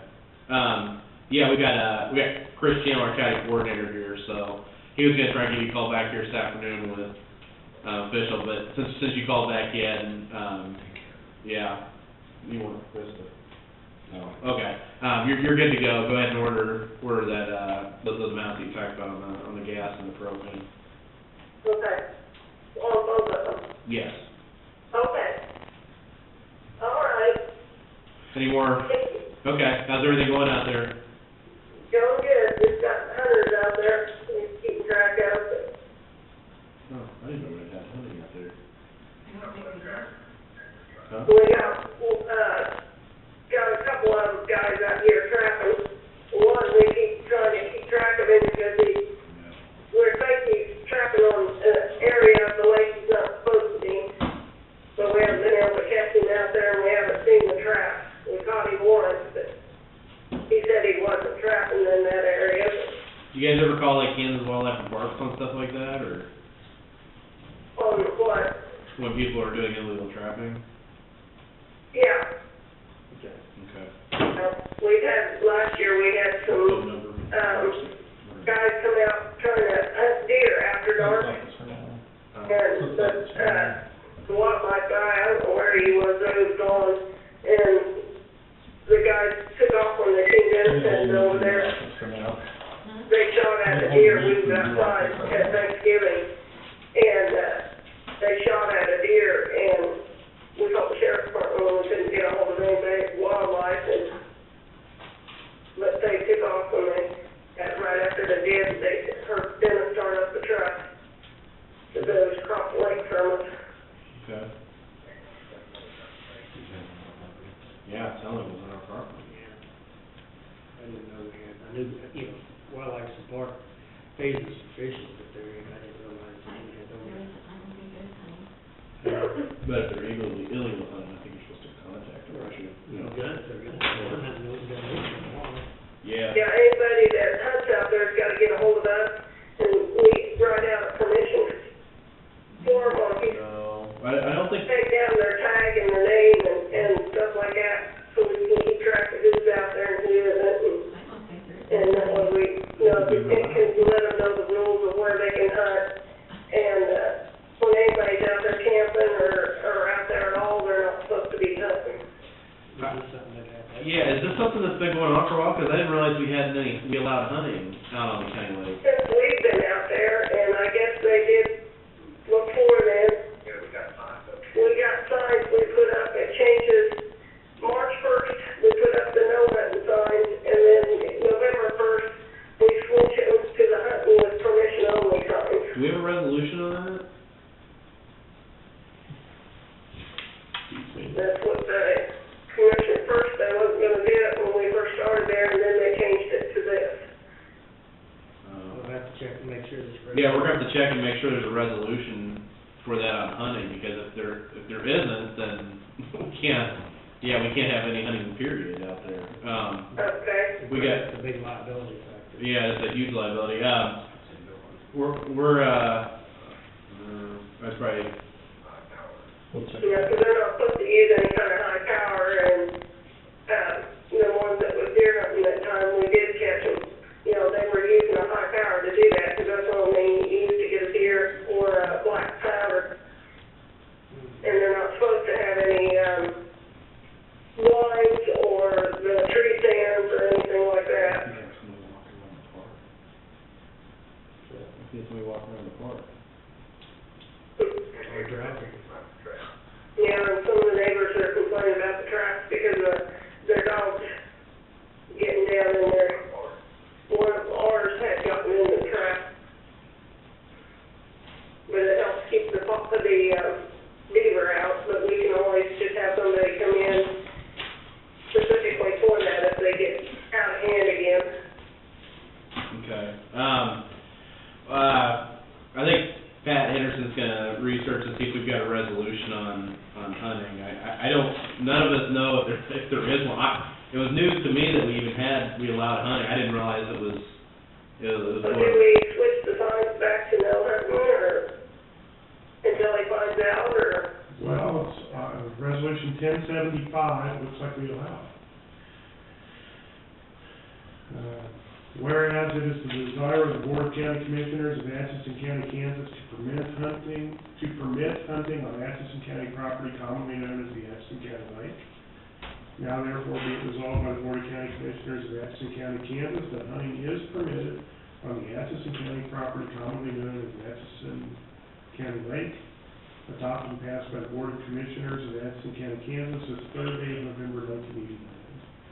Signed, Gary Tom Likens.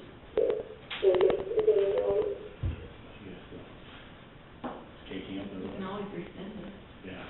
I don't think we should allow them. Or traffic. No. I just, somebody gets shot or hurt, they come down, come Should we ever keep the signs off until we? I think you've got, pretty good protection under the Tort Claims Act for claims for recreational use and traffic included. But of course, it's your property, you can do with it what you want. Suggestions? I think with the recreational outdoor sporting stuff, you probably gonna be covered on that.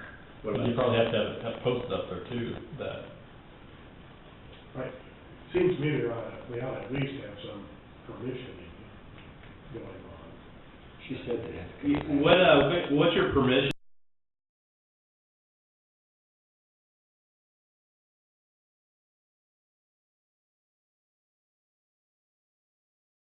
process right now? They just come and ask us, and I write down their tag number, the description of the vehicle they'll be using, their name, and then I just write it on a piece of paper, the same information, and I date it. From each year, they gotta come back. You can include And I what date they're it thinking. from November first to March first, whatever the year is, and then, give them that, and then I keep my copy so I know who was there and what vehicle they're driving. Do you, usually include like what they're hunting at that time? No, because of where some of them it's, most of them like coon, sometimes it's coyote, sometimes it's, turkey, and there are some black powder deer, but we have, and both, but we have had people come out there, and we haven't been able to catch them, but we've had different ones tell us that have been hunting out there without getting permission. We've been trying to catch them, but we haven't been able to. Some of them have been out-of-staters. The neighbors have caught and chased them off. Do you Their property too. how do you verify their permits? They just gotta have that number and that paper I wrote up on, and I, like I said, I have a copy that I write down, and I'm the only one that does it. That way, nobody else can do it, that way we know who has permission and who doesn't. Okay, I think we're still a little, Think about it. yeah, we need to, think about it. Pat, would you suggest keeping no hunting signs up until we can come to some sort of agreement? Well, it sounds like they've already given permission. So Yeah. good point. So you've already given permission? We told everybody to watch the signs if they in case they change, because we didn't know, whenever it's gonna change, whether you're not gonna allow it anymore, or So you haven't given permission, circumstances. you haven't given permission to anybody yet so far this year? We have this year, we've got, 3 or 4 that, do it every year, and we've got probably 2 or 3 others this year that we've given to. We're the only lake, as far as we know, that does it, except for the state lake, like at, Perry, has areas where they can do it. Yeah, 'cause I don't think the, state lake up off of Queso, I don't think they allow hunting, that I know of, do they? Must be controlled or something, but I don't think they do. Because they have a Maybe ranger if they out have wildlife that area, controls it's that, the same that's thing. why they allow it there. Yeah, so how many people, do you know, how many people you have written down? You just said you've given some, but like 3 or 4, or is it 10 or 30? There's 3 or 4 that I have open ones on, that are neighbors that come there, I know their numbers and everything, where I can get a hold of them and tell them they can't hunt no more. And then there's I think there's only 2 or 3 this year that stopped. There was last year, we had a lot of them come out, but this year I've only got a couple besides our regular ones, the neighbors that came out. It just changes every year. Some years we have a lot, and some years we don't have hardly any. And Dennis said there's 3 or 4 more guys that have asked him about coming out to get permission this year. I think to continue, we need to get a better form filled out. So we could end up with quite a few people out here. We'll follow up on it. That's why we gotta keep So patrolling it to make sure, no?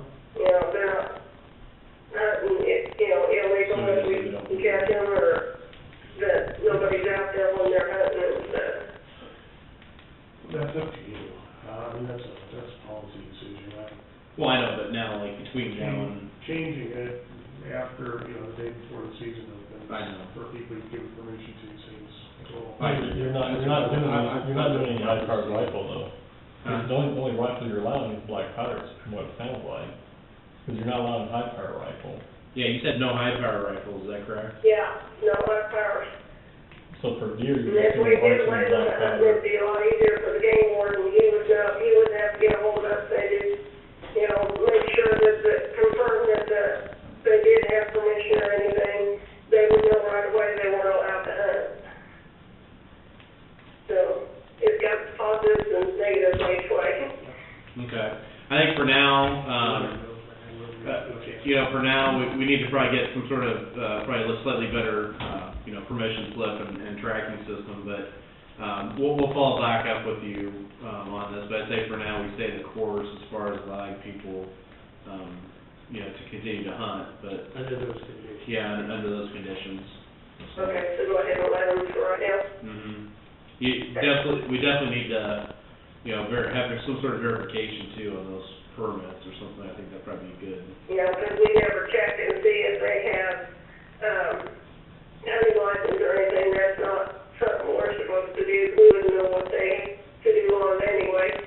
We just, whether or not they have permission to hunt, the rest is up to the game warden.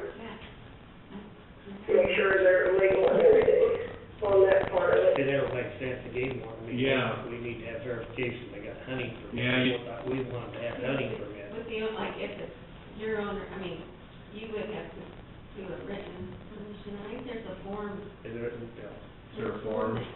Like, well, like the park has or somebody has it. As far as identifying if they have a running permit. Yeah, parks and wildlife. All they have to do is they'd have to show, if they're gonna come up for permission, they're gonna show, I've got my hunting license and produce that. But, we can follow up on that. The biggest thing I'd be concerned about is make sure we have signs showing that there is hunting in this part and restricted to a certain area. Okay. There's been a suggestion, do you have like signs that show which portion of the lake that you can have hunting in? Because you have people that are hunting, you have people just driving through or walking. Are there designated areas? Yeah, and anywhere from more than, like the swampy area, the east, back towards the Boy Scouts. And they're not to be hunting when anybody's camping or back there just picnicking or walking around or the Boy Scouts are back there or anything, they're not to be hunting or trapping. Finish out this season, cut it. Okay. Personally, I'd like to go out there and see where they're hunting at. And see if it's an That's area. just where, like the timber area and stuff to the east of the lake. Okay. We do a road trip. 'Cause I haven't been, Want to take a road trip? Yeah. Okay. I think what we're gonna do is we're gonna let Dan for now, since you've already granted some permission, but I think we're gonna reevaluate it, after the season, so, I mean, just so we let him go through March, guys, or do we? March. Yeah, it ends March 1st. March 1st, okay. So I think we're okay with that. We might wanna, you know, there might be just a few things that we might wanna, you know, just make sure that people are aware of out there this year, so, okay. And, if you need to get, if you need, like, in the future, if you need something like, you know, fuel purchase or permission, make sure you contact Chris Channel, and you can contact him at the county clerk's phone number. Okay. So if you need purchases and stuff like that in the future going forward, contact Chris. Okay. So, okay, I think that's all I got. All right. Thanks, Gil. So how much, what's your purchase on gas? 250 gallons of gas and 200 gallons of propane. Well, it's 250 propane. 200. I thought it was 225. I thought 200, you figured out 340. I'll say estimating 250. I thought 200 propane, 200 gallon propane, 250 gallons of gas.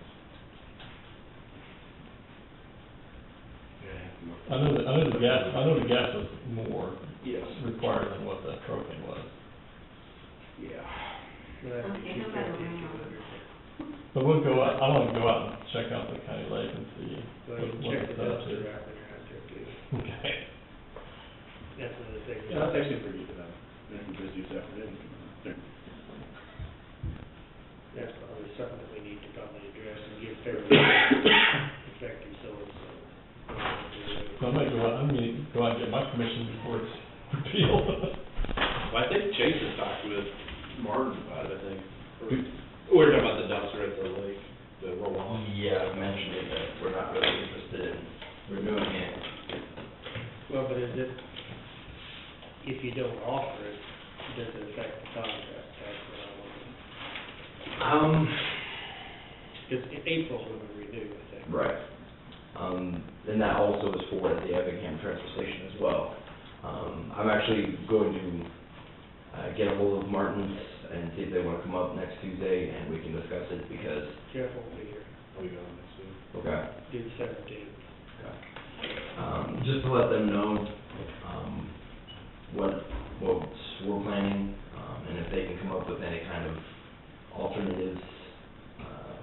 Obviously, we're gonna rebid it, we have to rebid once the contract's out, but just having an idea of what they wanna do, with it, hopefully 2 or 3 months in advance before the contract expires, so that the people in that surrounding area that use the Effingham transfer station, they'll know what's going on. So, I have printed out the copy of the rough draft of the tipping fee that I submitted to the solid waste committee. I had a couple of my chicken scratch notes on it, so.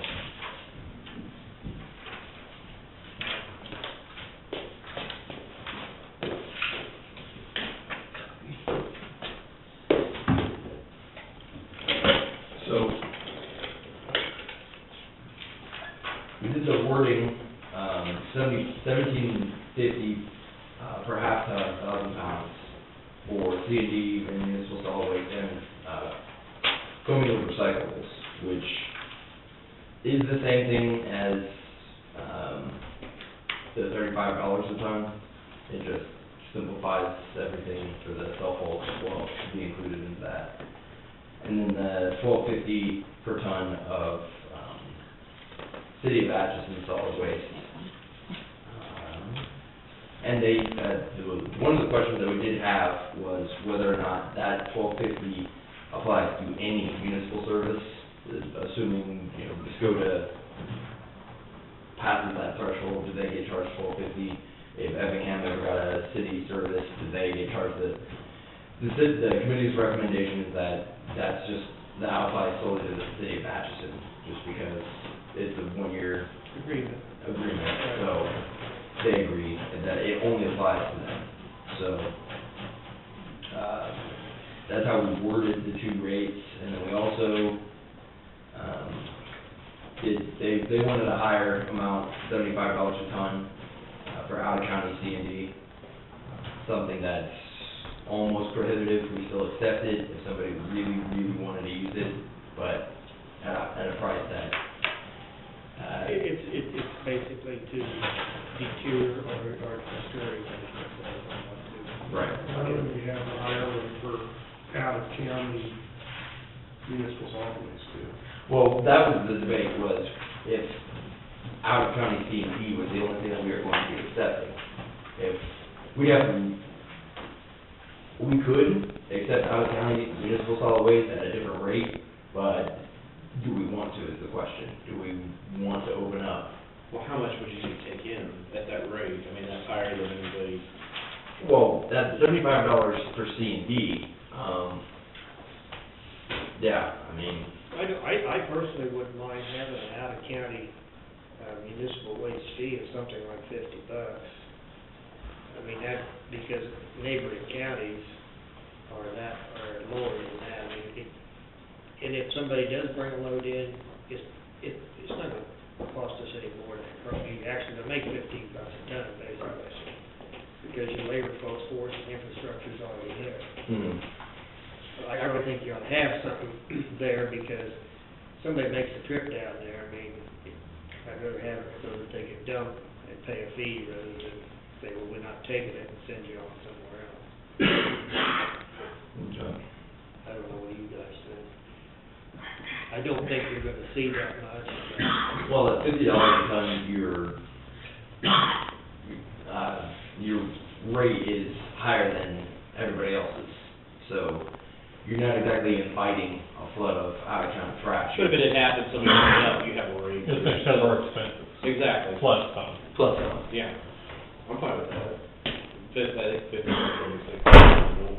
see if Brown County's either 44 or 46, and they think they're gonna have to raise fire. Yeah, if they're raising theirs. They're gonna have to raise theirs, they said, so. So we wanna be careful where we're not encouraging Brown County to come down here. Cause I mean, you don't wanna encourage it, but at the same time, you wanna make it affordable to where if they're here, they can dump and we're But you gotta covered. remember I mean, there'd only be a small portion of Brown County, because I think Doniphan County, they're tipping, some of those people in eastern Brown County could go to Doniphan County probably as quick as they could come down here. Okay. When you look at, the transfer station in Brown County is pretty centrally located, is where it's at. How about Doniphan County?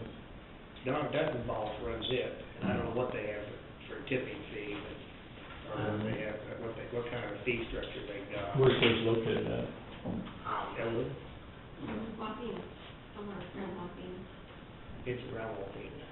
Is it, I think, On the way to it, yeah. somewhere around, I think you turn or something.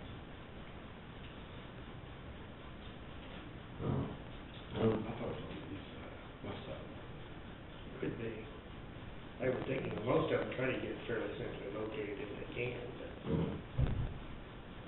it doesn't always happen that way. Do you want to include municipal solid waste, and recyclables? I mean, that's Brown County. for out of county.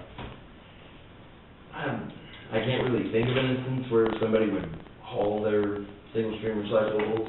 Nobody questions if somebody does. Yeah, we better pencil that out, because we get the reimbursable rates, they could bring contaminated stuff in too. Right, well, every time we dump stuff ourselves, we still screen it. And if it exceeds a certain eye test, we just throw it in with the trash because it's nowhere near work. I mean, we're not It's gonna. not worth, yeah.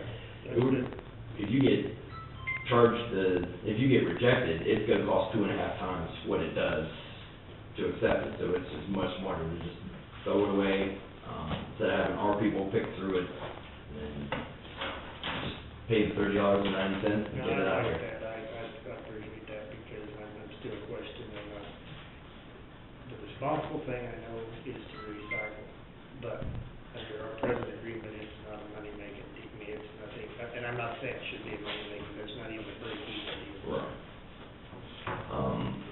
Reimbursement rate's going up though. I think it's better when we. We did get one trailer in for the third quarter reimbursement, and it was, it was like $218 for one load. So we spent $1,100 on a load, and we were reimbursed $200. So, in effect, it made it $300 more than what our typical trailer costs. So, and if we were to institute a tipping fee, it'd be about what our trailer costs are with the tipping fee and the recyclable rebate. So, and if we were to charge $50 a ton for out of county, then that just helps us even more, but I can't really think of an instance where that would apply. So is it would it be one of those, you have it on the books in case you need it, or you just don't even bother with it?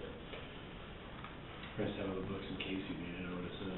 It won't be a question if it ever occurred. Assuming Cody Murphy's Law probably could and would happen.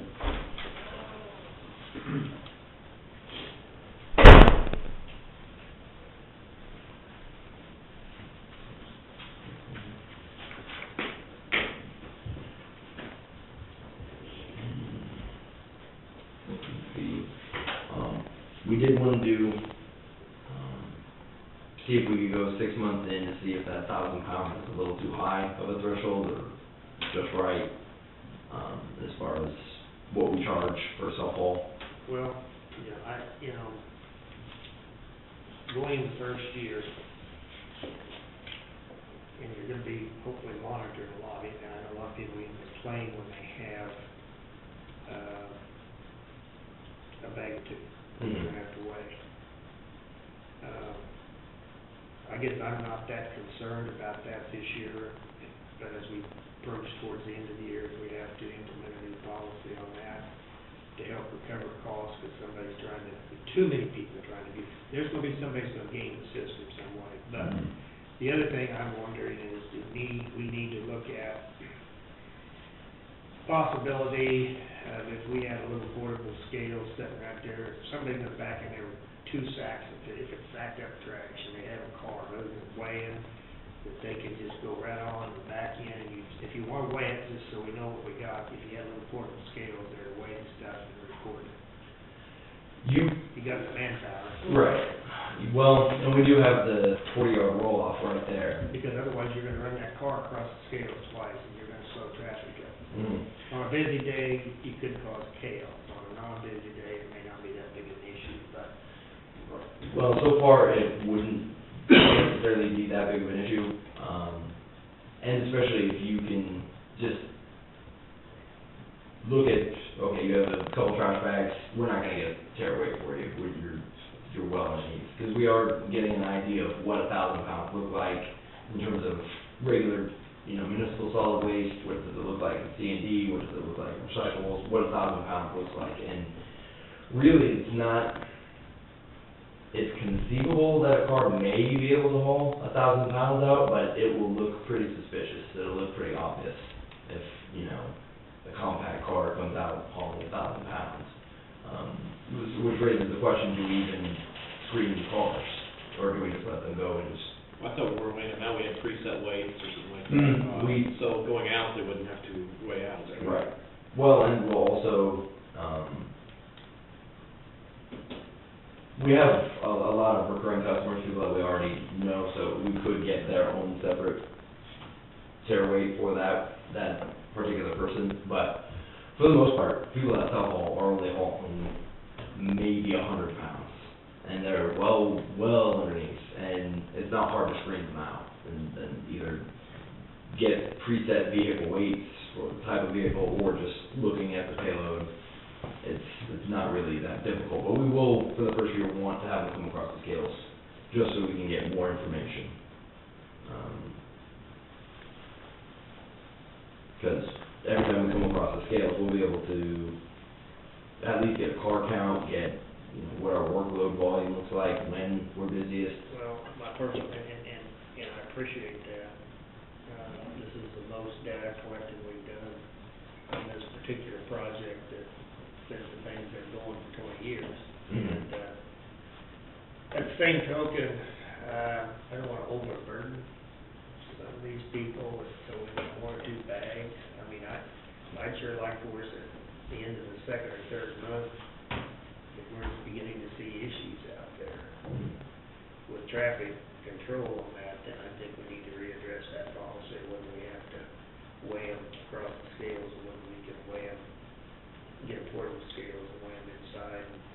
And, you'd have 1 bag for cars that are working on those kind of situations, and then your municipal truck still have another bag built in. So, I mean, I throw that out, I'm not trying to hope I'm not like a micromanage, but I just know what's gonna possibly happen, and then you've got people that's gonna, you're gonna have 10,000 questions, well, you keep track of this, once I reach 1,000 pounds, am I gonna be charged? I mean, you gotta make sure they're sure to know this, so that if you come in here 1 time and have over 1,000 pounds, you're okay, but if you come in here 10 times and only have 500 pounds apiece, you're still okay. Well, then how you gonna track them if you're saying, don't run over a scale at all, or? Gosh, if they're coming with a car and only 3 or 4 bags, then why should you waste the time?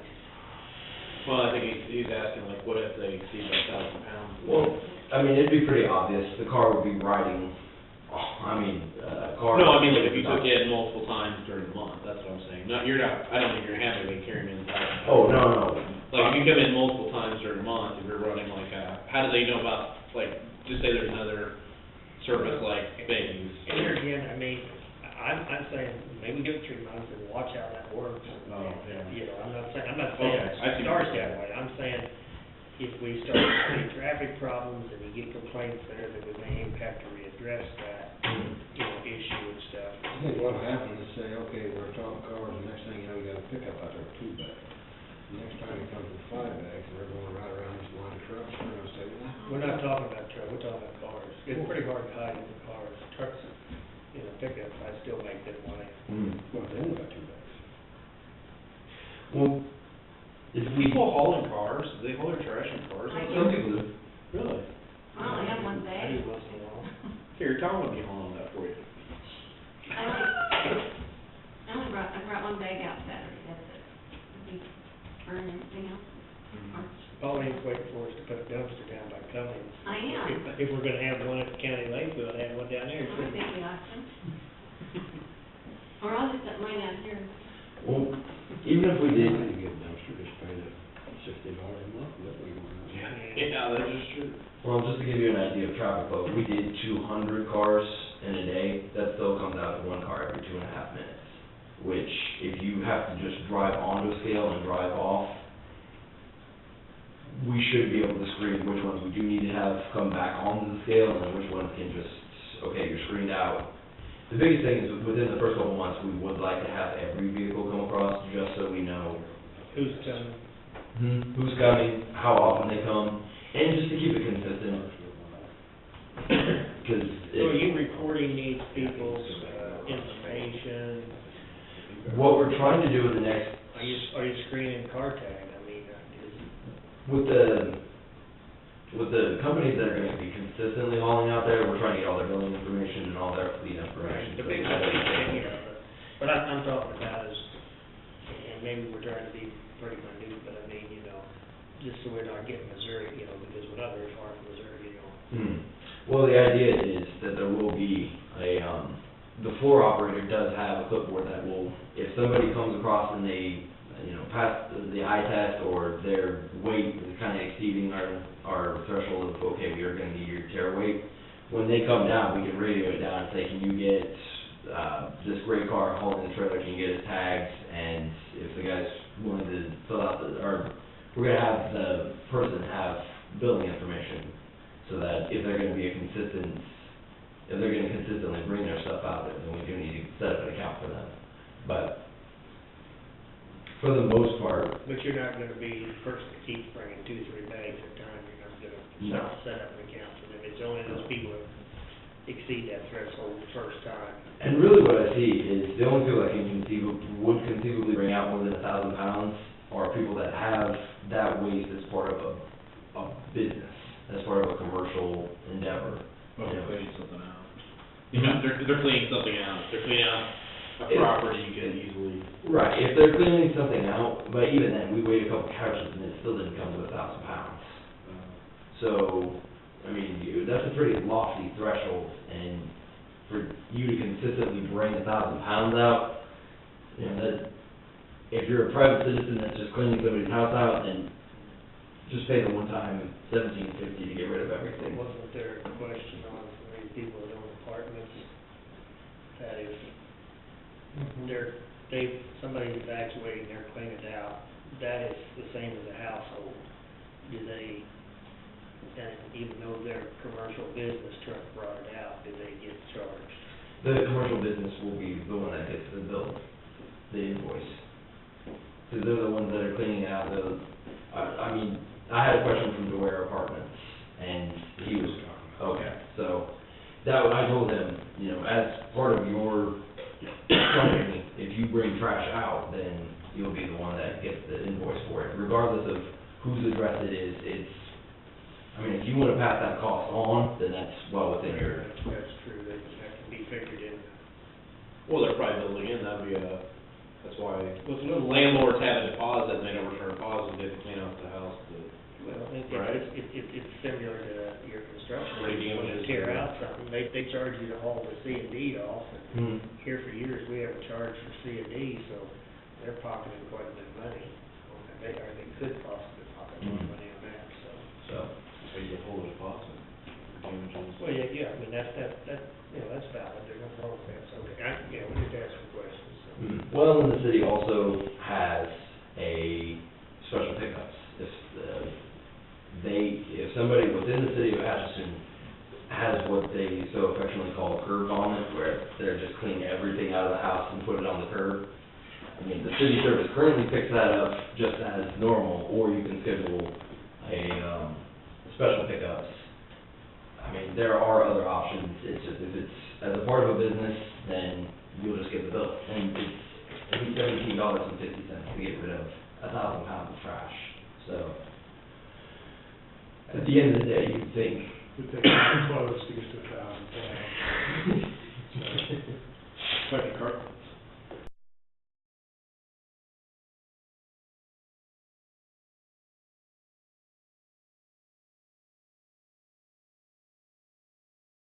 I mean, as we're finding, 1,000 pounds is a lot of stuff.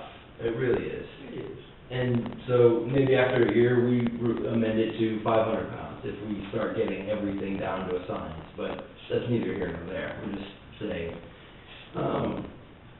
and we shouldn't, I don't foresee any issues with us not capturing the self-haul, because it's only at most 12% of our total trash. We're accounting for 88% of it, so we'll be able to collect the tipping fees on 88% of the trash. So.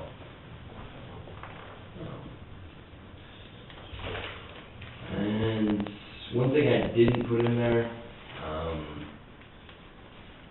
waste types such as brush, tree limbs, compost, household hazardous waste will not be charged a tipping fee. I also need to put in there, tires. Tires at the Effingham station, we're not charging for tires.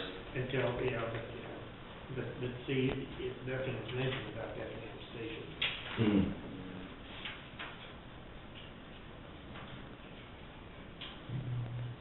The only thing you've got in there is that the county's engaged in business operating a non-hazardous and hazardous waste, non-hazardous waste solid waste transfer station located at Neosho Road. Mm. And there's nothing about. The Effingham station. Right. Well, Which means, I mean, I guess this could be a resolution specific to how we're gonna operate that station. Mm. And I know there's a recommendation out there for Effingham, but Effingham does that mean, as long as you use the same procedure, I don't have to need to pass a resolution, because there's no change gonna be happening. Foreseeably, there's gonna be no change, and if there is, then we'll have other people involved. The only thing I think the notification needs to be is that once that tire, what they call non-fill, whatever Mhm. is completed, that no tires will no longer be accepted at Effingham. Right. And I think we have a list of people that we're going to call, because it only comes from a handful of people that really use the tire I was model. told 90% of it comes from Armstrong, I'm sure the co-op might write a few up too, or something like that. So this comes through the solid waste committee? Mm. Okay. They've made their recommendations. Do we talk to Effingham, or we talk to them out there about that, or Not well, the solid waste committee's recommendations? because I didn't heard there's some recommendation that Kirk committee. Well, the recommendation is that we look at it, because there are so many, political ramifications and also, how it affects the sales tax. It is gonna have to be something that we sit down with the city of I think Effingham. that's exactly, city of Effingham, the city of Muskota are the two municipalities that exclusive, pretty much, plus the rural people Mm. in that part. Well, you have the 3 or 4 townships that are thereabouts that conceivably use it, I and. think Lancaster, there's quite a few, I visited with them, and they have no official municipal service, but Marcus does have a lot of dumpsters, and I'm guessing that they end up at the landfill. Mm. I mean, at the transfer station. Yep. Should we call that a substation, so we don't get mixed up, because, now there's some people from, I went to Huron, and some of them people, they use Martin's, so it's gonna end up in Atchison, but some of them go to County Lake. Right.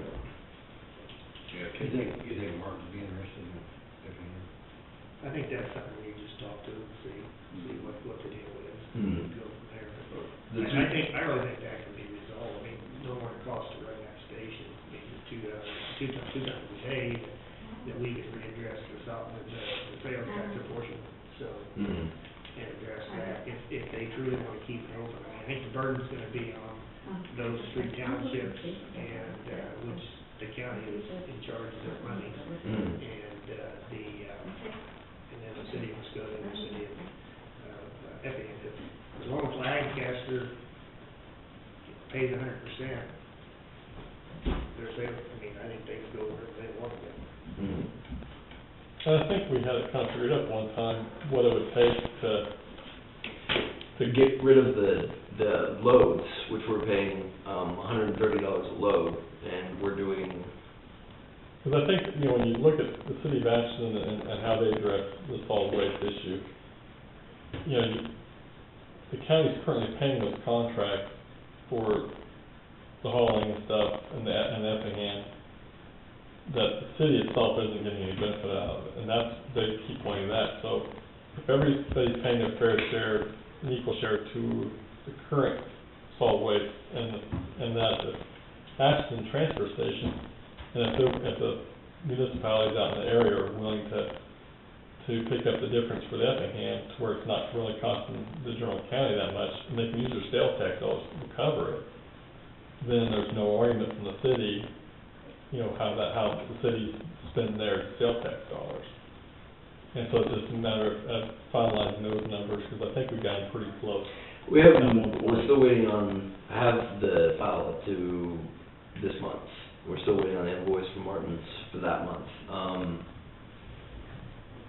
As far as saying, okay, we'll agree to you contributing 30% instead of the 41%, or, you know, amending the dollar amount so that they have extra that they use, and essentially the Martin's contract goes over to a city contract and not a county contract. Is that what I'm kind of... That'd work too. Or, you know, and this was thrown out there, and, you know, how viable it is debatable, but whether the Effingham charges, or does the same thing as the city of Effingham and mandate the curbside collection service from Effingham, but that's a policy option, but in reality, they're not going to be the biggest contributors, and they're not the sole contributors to the Effingham station, so that's only part of the solution, but it was thrown out there. That's if they collect. I mean, they can, But even if third party collect, But- which a lot of cities do. even if they did, they'd still only contribute about less than half of what the Effingham transfer station collects from the other cities and the other townships. So, you know, it would make collections easy, but it wouldn't really solve the problem. But, if we pass this as is and then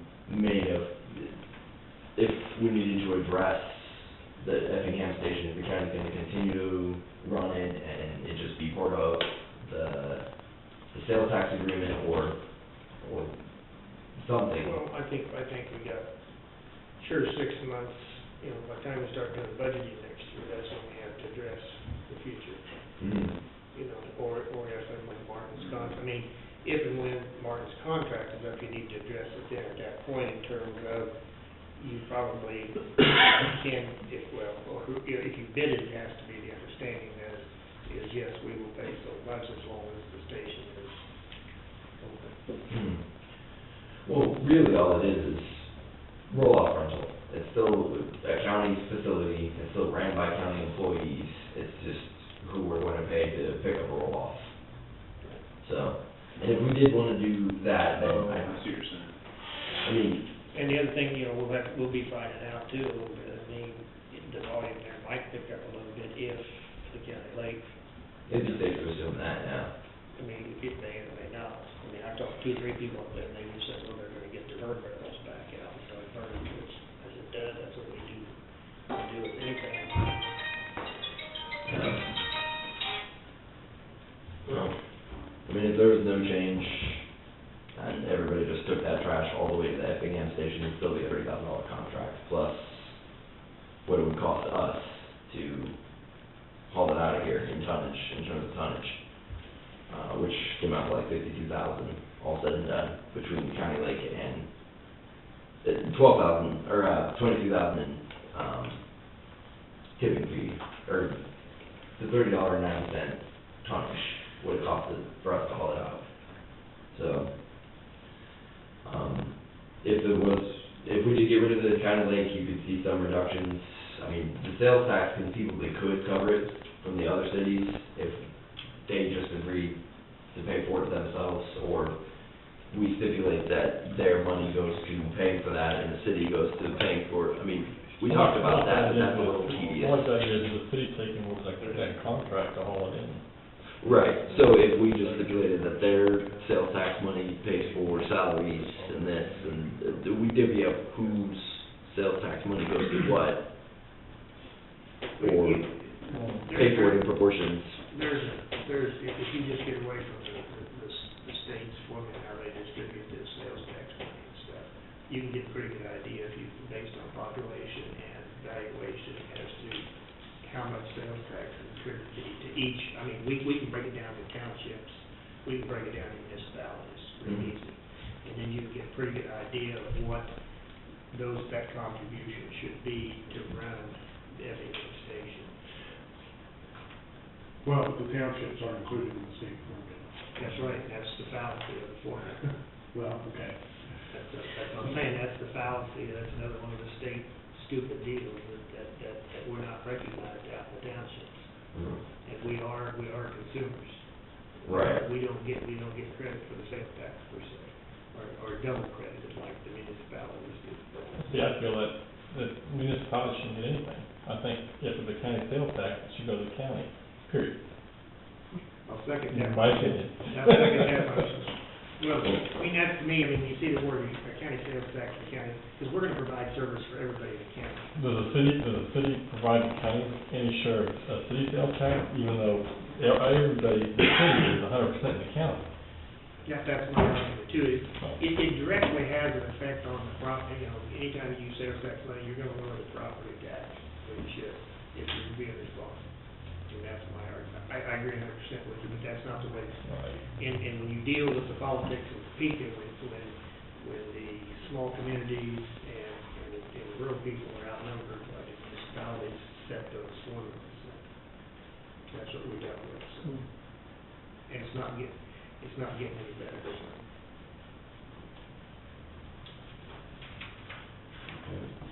We also accepted the tear downs as part of the municipal policing powers.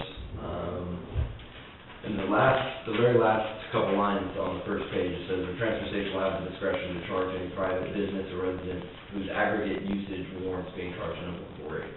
Basically, that just means if we see somebody trying to game the system by sending in, instead of 1,000 pound load, 300 pound loads, or four, trying to divvy up that weight, but it still comes in 1 week, or a couple of weeks that we reserve the right to.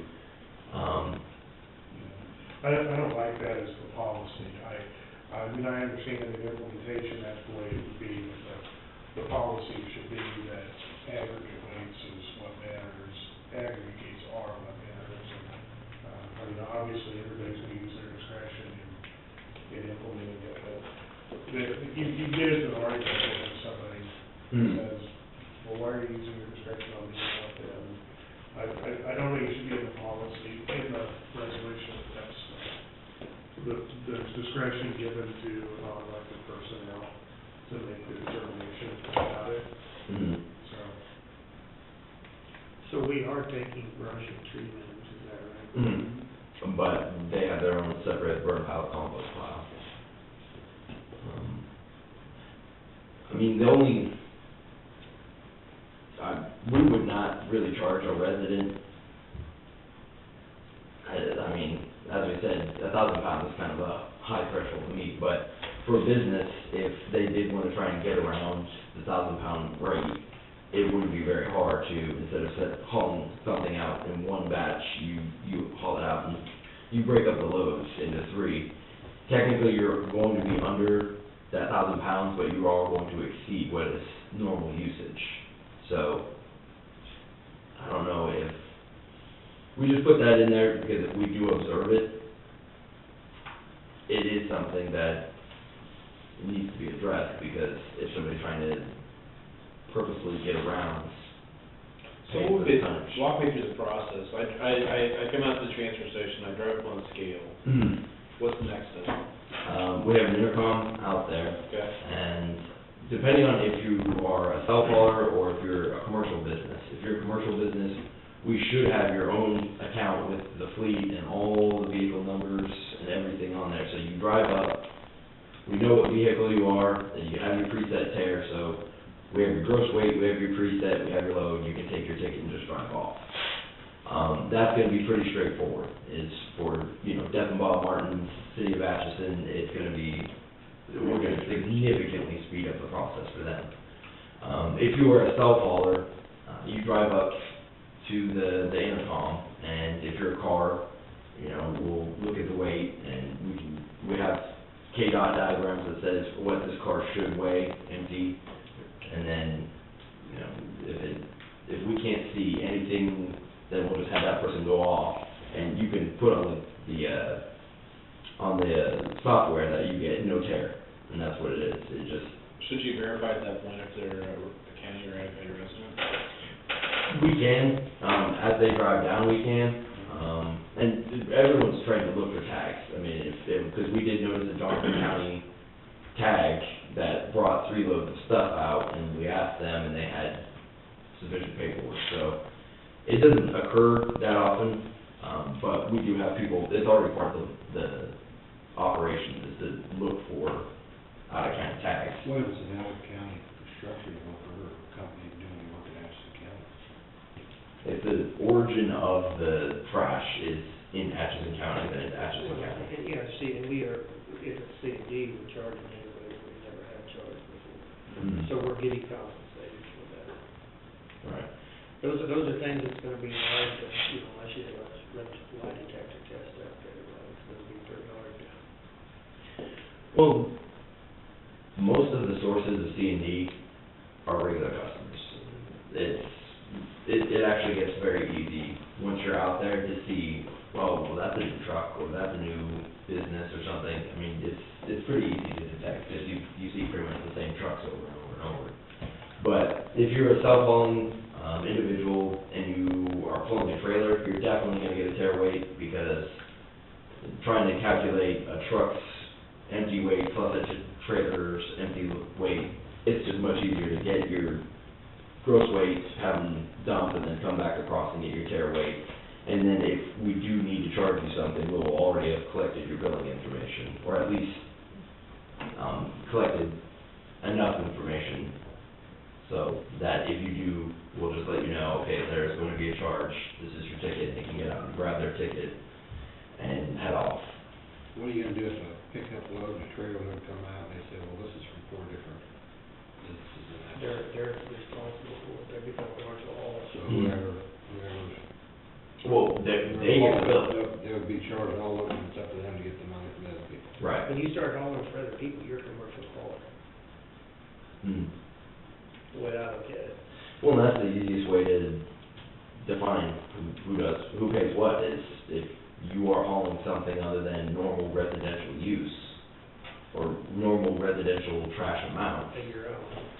yeah, then you should be charged for it, and in most cases, it's gonna be businesses, or somebody that has a trailer. If it's kind of new, we're gonna get some questions on it, I mean, you just gotta, Mm. and these are gonna be people who are gonna try to game the system a little bit, so you gotta deal with it, so. Mm. We'll have to adopt a badge or tag system fairly soon. I mean, you're gonna have issues until you get something Well, consistent.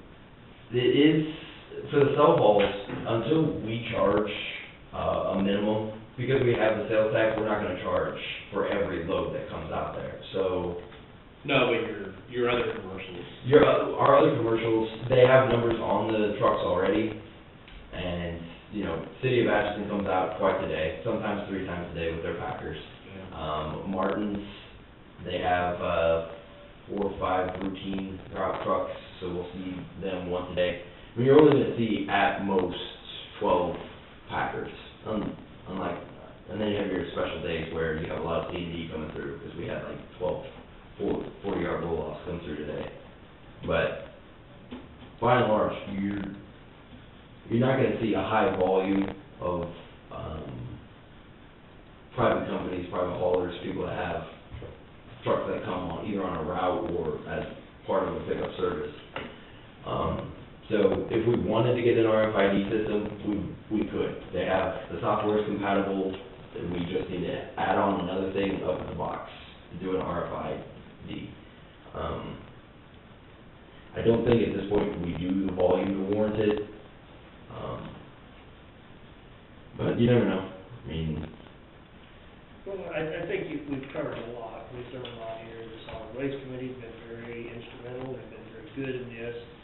And if you're gonna be meeting with them regularly, as issues come up, you bounce it off them too. And if they think we need to make some adjustments, I mean, there's some of them at the table are big players in this thing. And so, I think we go with kind of what you've got here now and make adjustments as the time. I mean, I hope everybody's understanding this is something new to all of us, so, I mean, it's a little different deal, and there will be a few bumps and glitches in the road. well, thankfully, when we sent out the mailer, the calls that we got back were just construction companies, just wanting to know, are we gonna pay at the treasurer's office that little deposit and get it deducted, or are we just gonna get an invoice? I mean, we didn't get nearly as many angry calls. We put it in big bold letters. If you sell all, you probably. I've talked to 2 or 3 construction guys, and they just kind of grin when I say, you've had it pretty good. And so I don't think that's an issue for them. I don't have to pay like the fee, I'm talking, that kind of stuff, so. And that, although it's not gonna be a huge thing, but if it offsets, if you collect enough off that to offset one salary or something, I mean, you've at least helped recoup some of your operating costs, but, so. And you know that opening a new C and D pit is pretty expensive. $34,000? No, that's To just close close it. $43,000 to close it. But I thought Matt said it costs like by the time you do the whole lining and all the stuff, it could cost close to $180,000. Chris Cox said figure $250,000, just because. Well, I was figuring senior citizen discounts. Well, Chris Cox was very poignant when he said, it's not cheap to do any new types of landfills now because the regulations change on a yearly basis. So those are just additional costs for this filter, for this lining, for this runoff. I mean, I'm hoping our C and D is, I think that's the one thing we'll watch, because if that recycling place opens and they can do something with that, I would like to make it so that it looks pretty feasible for them to take their C and D that's there. yeah. And that's the idea, is until they're up and running, we'll just keep it the same as what we charge for everything else, and then adjust the rates as they become operational. It's $35 a ton more than getting now. Yep. But other than that, we can do something separate for Effingham if the Effingham substation requires something to change. I think, yeah, this should just apply to that station Did you not want to put that last? I think it should be moved up, under the rates. Actually, I think it's in there.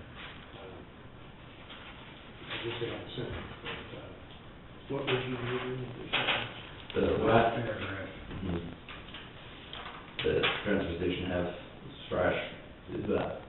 transfer station staff will have the discretion to charge any private business resident whose use or aggregated use warrants being charged an applicable rate. Is that something?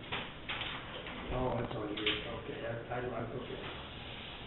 Just move it up after the 1250, or move it up one more line. I think you want to reorder it a little bit, but. Yeah, no, it would have to be a little bit.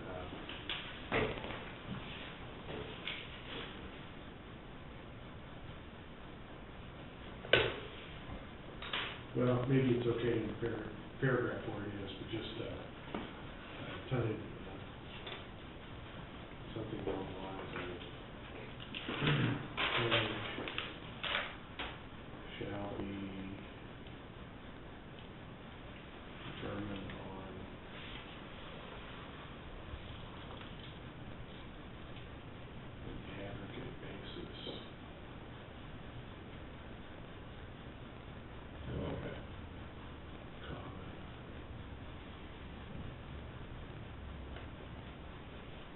think we need to go ahead and get this typed up and then passed today.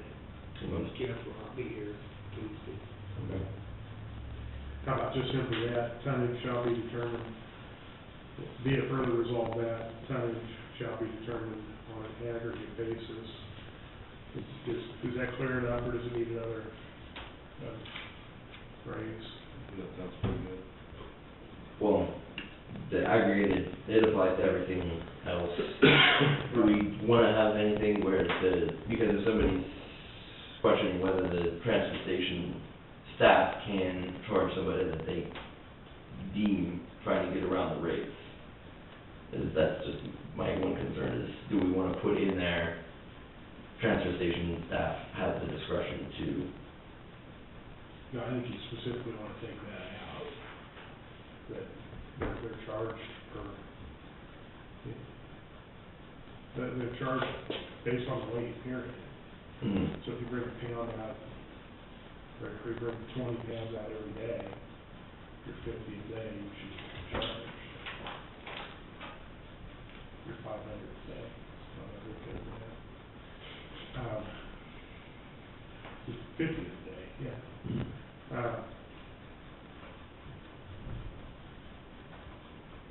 What if you take the transfer station staff out, but half of the county?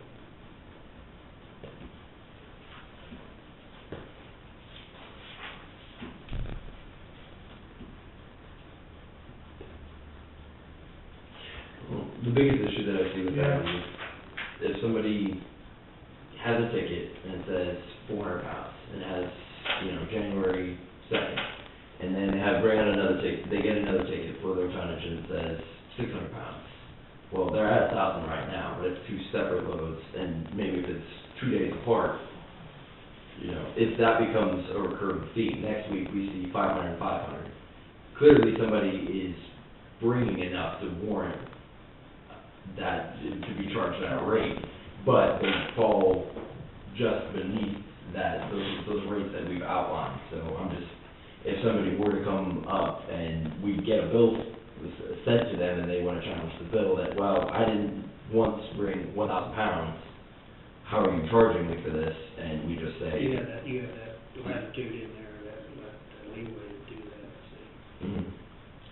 Because, and for the first month, that probably won't occur until we see patterns, but I'm just thinking about if somebody wants to try and get around it, do we even have to say to the transfer station staff, can still? I think you want to do it the other way. I mean, I think to the extent that you say that it's a discretionary fee, what if somebody brings out 950 pounds? You can get into all these hypotheticals, so let's avoid them all by saying we're imposing it. It's at $17.50 per half ton, period. And it's on an aggregate basis. If somebody brings out 1950 and then 6 months later they bring out 50 pounds, you got the discretion to do it, or 950, then another 50. And nobody's gonna have any problem with that. And, just like there's discretion in prosecutors' jobs, they don't have to charge every crime that's, technically committed. Well, that's what he's talking about, aggregate. But he just mentioned aggregate. You're talking about, I think if if he's like over the course of 2 months, you brought out. Well, our invoices will be on a monthly basis. It will be a 30-day billing cycle. So if you don't meet that, then So you're saying we don't. But that is an aggregate, it's different. Is that what you're saying? Well, I think you want to impose it on an aggregate basis. If somebody comes into your office and says, can I staple this paper, you say, sure. If they come in every half hour and want to staple something together, you tell them to get the hell out. I mean, everybody uses discretion and reasonableness in doing their jobs, and and they shouldn't be any different. But I don't think you want to give ammunition to somebody who's trying to get out of paying the tax or paying the tipping fee by putting it in there that there's discretion for it, and then they can argue about, well, you didn't charge this person, you didn't charge that person. I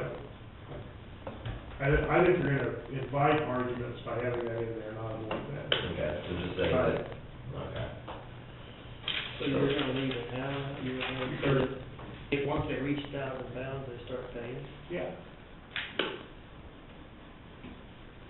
Yeah, but he'll have the discretion to not, Aggregate, that means that once they reach that but if you don't, The biggest thing is, if you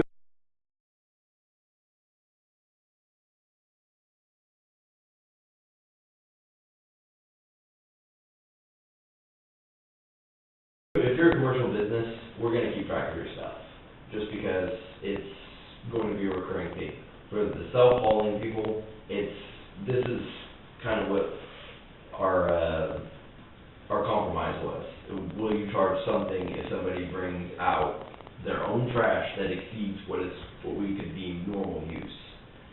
You know, the EPA says that the average person brings out, or generates 2,000 pounds, or 1,600 pounds a year. So 1,000 pounds is well exceeding what would be reasonable. But it's mainly, it's just the unit of measure, because not everyone's gonna bring out tonnage, but 88% of our total county's tonnage comes from 3 sources. So we will have the tonnage accounted for there. It's just, we have a charge for somebody that isn't, Martin, Steppenbaugh, City of Atchison, or a construction business. You're bringing out consistent enough trash that you should warrant having to pay for your tonnage. So. What if we bring out 200 pounds, we cover 20 pounds a year, but we're gonna be late, so we get them rolled in town.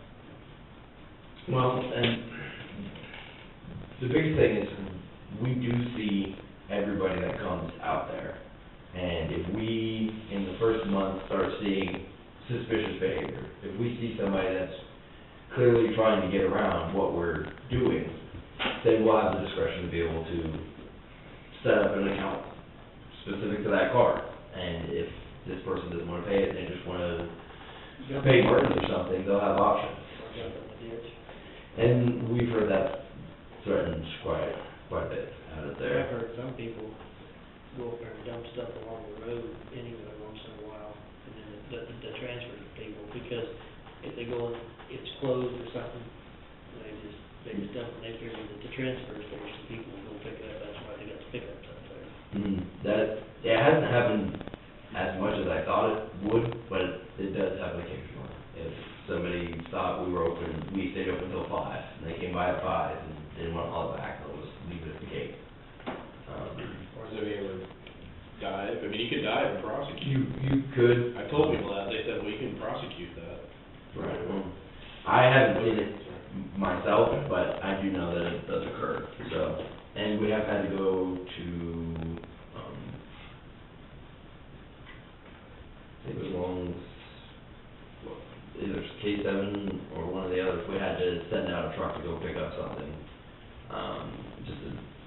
Somebody dumped something in the ditch, we went and got it. But people are gonna do what they're gonna do. I mean, if it is on the side of the road, we will try and go through it to see if we can determine whose it is, but,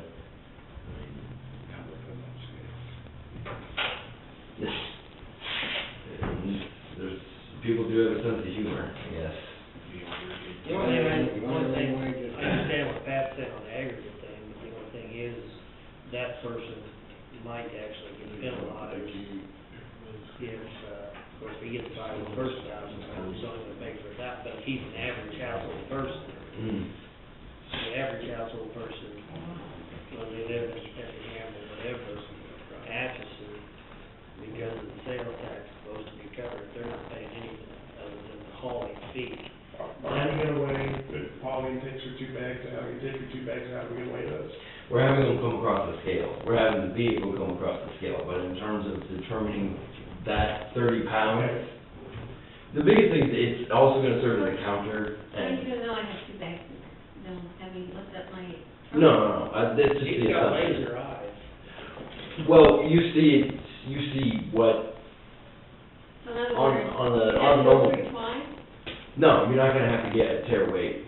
It's just, we do need to understand, what kind of work volume you have, and also if, So how are and you gonna know how much I have?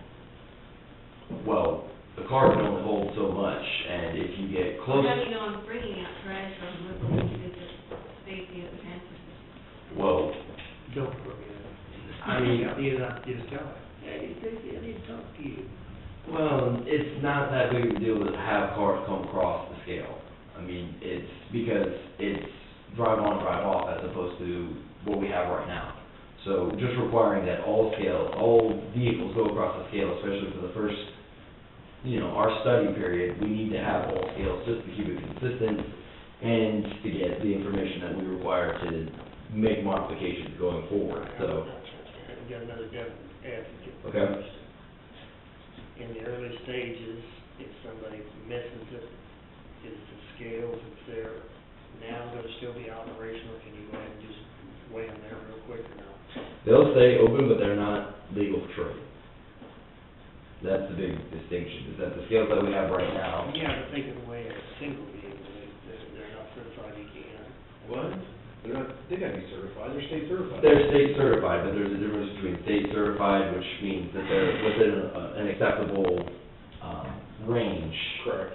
For the concentrated load capacity. Yeah. And then you have legal for trade, which has very stringent, you have to be within 20 pounds. So that's the big difference, is if we're going to use the scale to charge a tipping fee, then it has to be certified through Weights and Measures as legal for trade. And the one that we have currently, could be, but is not. It's good enough for keeping track of, weight and stuff, but, Well, I can just see someday you're busy and a car bypasses. Sorry, you gotta go back and get back in line your way. They bypass the whole line, they pull up there and dump 2 bags of trash. Well, right now. Are you gonna have a would there be a, During the winter months, we're having a very low volume. That's typically what you see is lower volumes. Christmas, you know, We will have some holidays, and then as the weather warms up and as we typically see more traffic through, then we can figure things out as far as traffic flow. And just by having all the cars go across the scales for the first couple months, nothing says that we can't put another sign out that says all trucks instead of all vehicles. But for the time being, all vehicles, just because it's consistent and we need the information. We need to know it for staffing levels, we need to know it for, trying to figure out our traffic, how we manage our traffic through the transfer station. All right, how about we just change it to solid waste manager for that description? So I don't think you want to give the whole staff out there. It's a good idea. It shouldn't be. Okay? Yeah. Okay.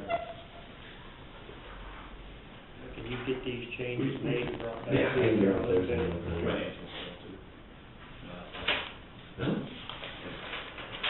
And I don't know what you would do about that very bottom. Where you have policing powers. Uh-huh. Should just be police powers. Police.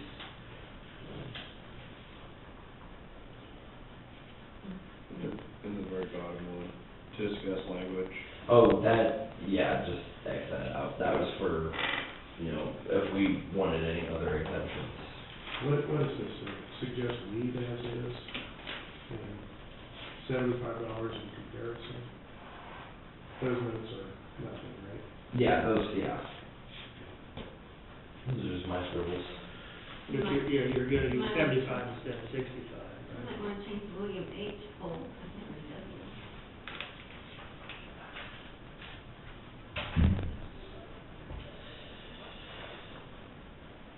I've never seen a name like that before.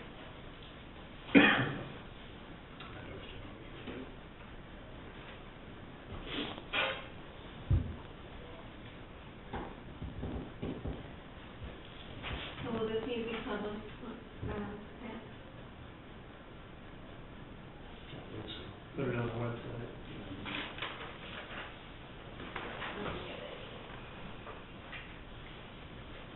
Resolution number.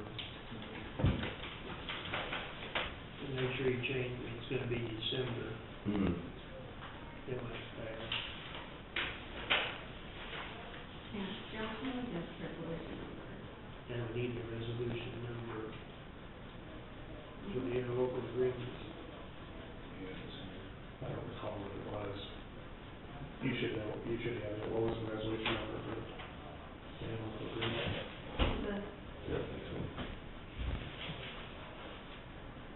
Like 1370 something. Yeah, that's what we've been running for late, 1370.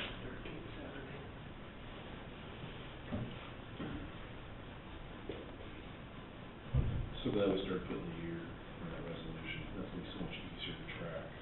Resolution numbers in the past. We have an extra time trying to track down the resolutions for all the speed limits. It is 1370.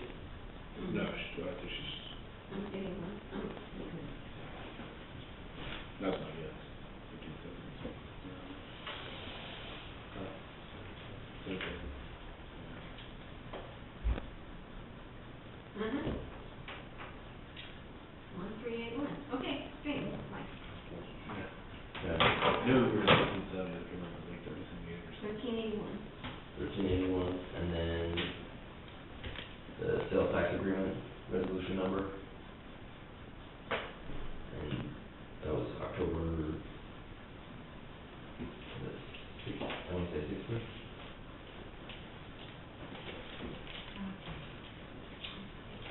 October when?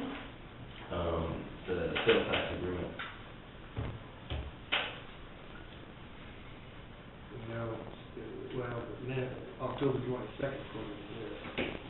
Minutes here said, resolution, it's gonna be 1375, October 22nd. I made the motion approving the interlocal agreement on the county sales tax between the entities.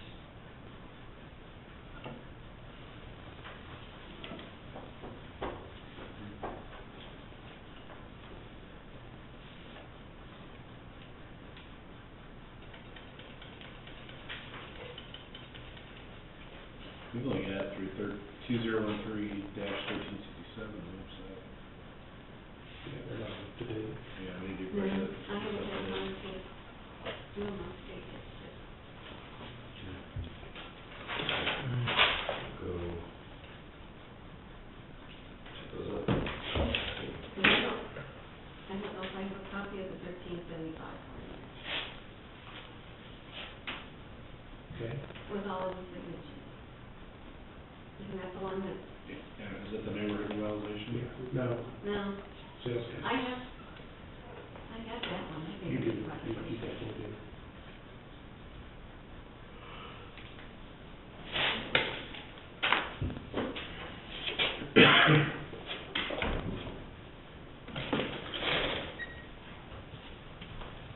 You got your enrollment and the insurance in? No, I have not. Due Friday. I know, I won't wait till Friday at least. Spread the word. I think most everybody that mentioned it is done already, so we should be ready tomorrow.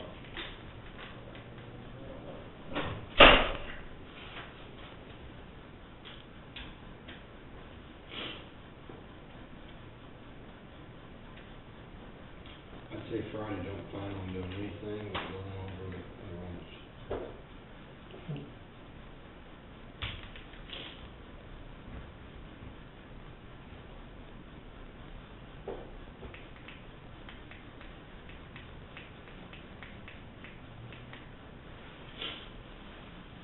We should do, that for assistant. Alternate. Be up to that thing. I'm talking about Chris. I think you're gonna get, He can do it anytime, that's it. yeah, this week or What's that? your assistant. What about it? You need to be quiet, or you need to be putting that up there.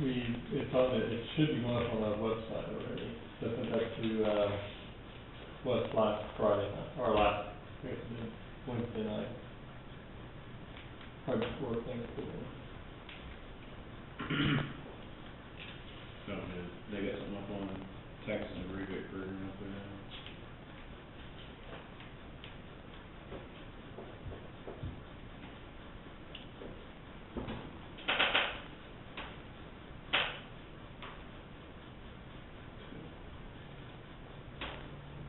We'll keep it on the calendar.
You see in these centers, township, Mr.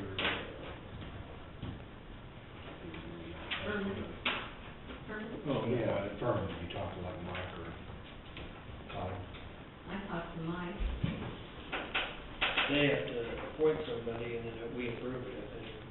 Yeah, he was saying that Wyatt's son would like to do it, but, He's not a resident. Yeah, He doesn't hold it. yeah, he said he was moving to the center, or to a home place. Oh, that's, here's some notes.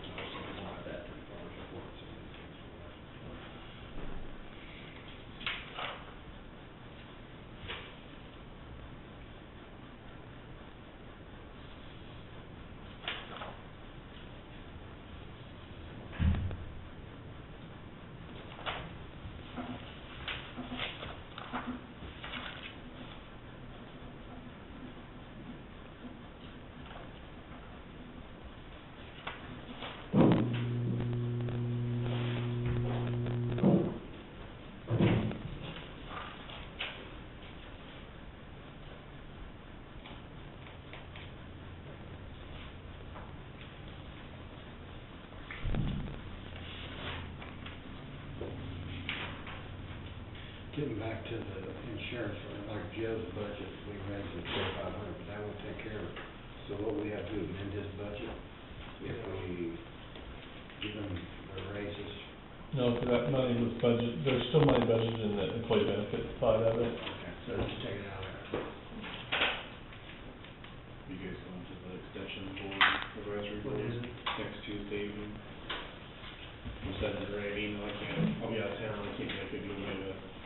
I'm trying to think, I got something on that night too, I don't know. Okay.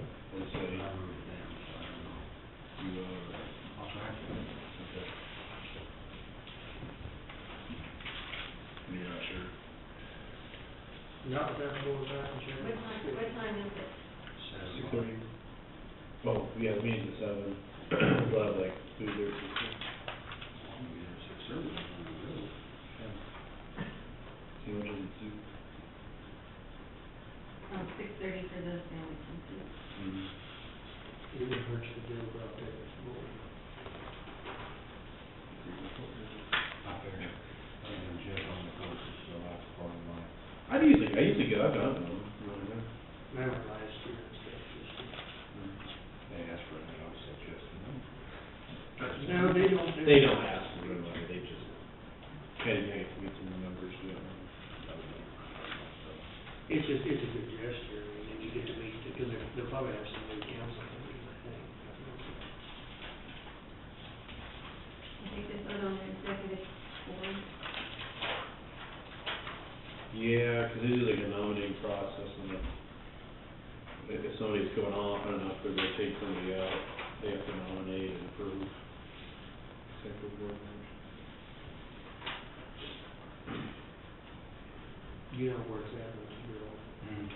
Looking at that. Who's still a vote now? That's what I And heard. that's my dust, my sign off, and my daughter. Darn, okay. So,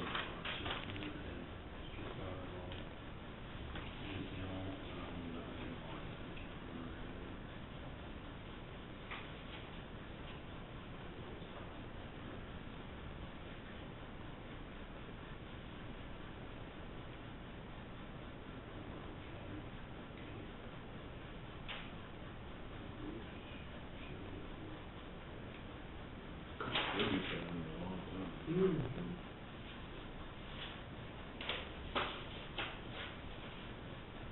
So there's, who's she not listening here? Joanne Murray? That's weird, I thought she was still on the board. She used to be, but. No, it's not. Joanne would be in District 3. No, she'd be District 1. That's right. She's on that. No, Joanne lives in District 1. Did she live in Westford or? No, she lives, just south of Division on, is that 12th Street?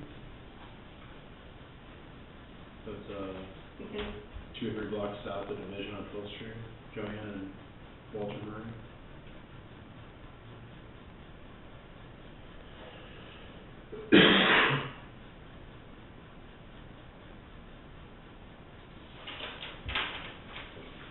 maybe she's not, And she's not on there, she just shows up to, isn't it so many years and then you have to go off? I thought it was like 3. It was like 3 or 4. Did you cut a check for that, brick at the big capital, $1,000? Jeff? Well, I think we need to find it, who we send it to, do we send that to KAC? Isn't it I think just so. to that, You're sending it to KEC. KEC's removing 1 check. okay, so I'll just send it to KAC. Mm-hmm. Let's take it out of our fund, or take it just out of the, something. Or under general, I mean, we're all under general, It's moved that to miscellaneous? Something. yeah. Hopefully we'll get some of that reimbursed. The same, we keep track of it, because we get the money reimbursed, we put it back in that account. Just go back into county jail, miscellaneous.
You can probably get the rest if you get it.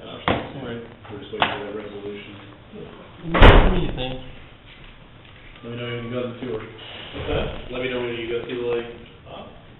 Probably not this week. Next week. It's always clear out there. So, you said you have, Oh, yeah. the attorney's office. Huh?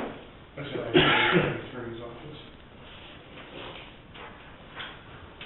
What's that, like, this Microsoft program? One versus your iPad? iPad. Oh, it's right there. Yeah. With the keyboard? Mm-hmm. Yeah, this is, I got the keyboard separate. It's a ZAG, it's like a Bluetooth keyboard, so. It's pretty handy. The only thing that's kind of annoying sometimes if you have it propped up, sometimes it, not always convenient to have it up like that, and that's kind of nice. Put it down like that, you can just pop it out. I don't know if that's got different, you got a different case than, Yeah, what did you get? Mine doesn't have a keyboard. Yeah. I mean, I have a internal keyboard. Yeah. I think the only flaws they have is that they don't have the correction, like any external Apple product doesn't have autocorrect, or that kind of. What do you do? So if I'm typing on this thing, it won't necessarily like autocorrect. You know, like if you're typing Oh, correctly on I never iPad. noticed. Yeah, it's an Apple flaw, if it's a non-Apple, which I don't think Apple makes a keyboard or basically Apple's really restrictive about that. Not sure why. Because they're Apple. Yeah. I used to They think stand behind the product. I used to think they were different from Microsoft, they're not.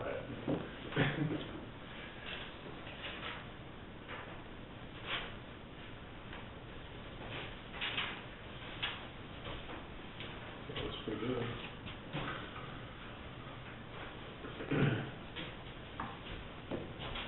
Is my food downstairs? When, next phone call.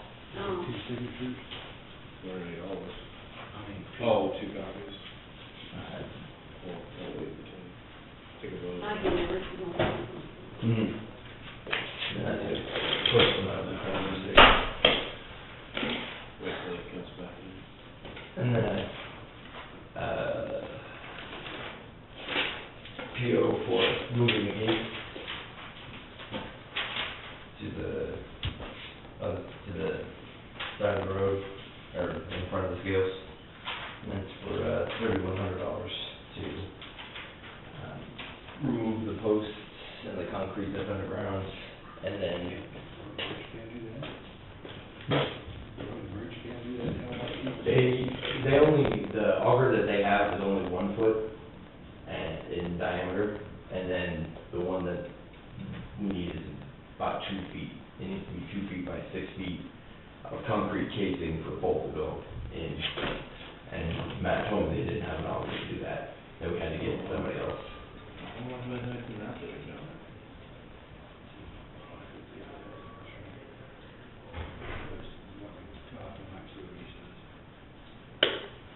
I did send, That does seem fine. well, because the concrete work and also we don't know exactly what is underneath how the gate is dug in. So I had told them to assume that it was done correctly, that they have to dig that out and re-bore it maybe. Okay. All right, we Because can't get at this done. point, I don't know what's down there, Yeah, okay. All right, yep. but Have you made a motion? No, I waited for you.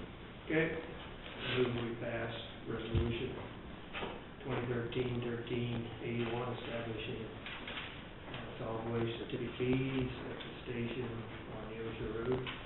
Go second? I second, Mr. Chairman. All in favor, signify by saying aye. Aye. Maybe we can Oh, yeah. somehow like I left it home today, maybe it's So that's what I sent out in the IFB. I also went to Marlatt, Martin's, and Brown Construction, and they didn't respond in the emails. So, Yeah, you think the road and bridge would be able to do it? I mean, I can ask Matt again. Put the gate in front of relocate the gate in front of the scale. So we can't.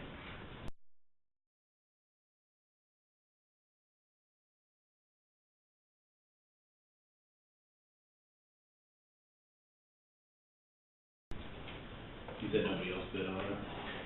They said they were sent, invitations to bid, but nobody else bid on it.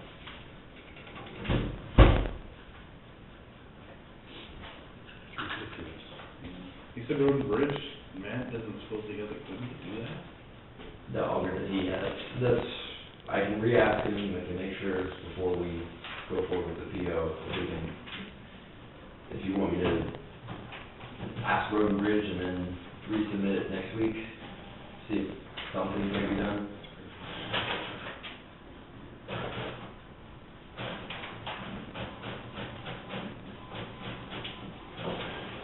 I just wrote the scope and the price range.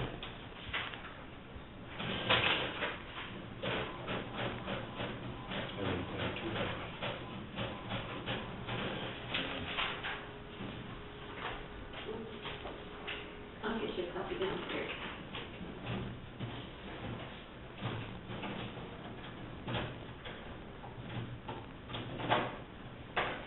Do you sell to Carney Construction?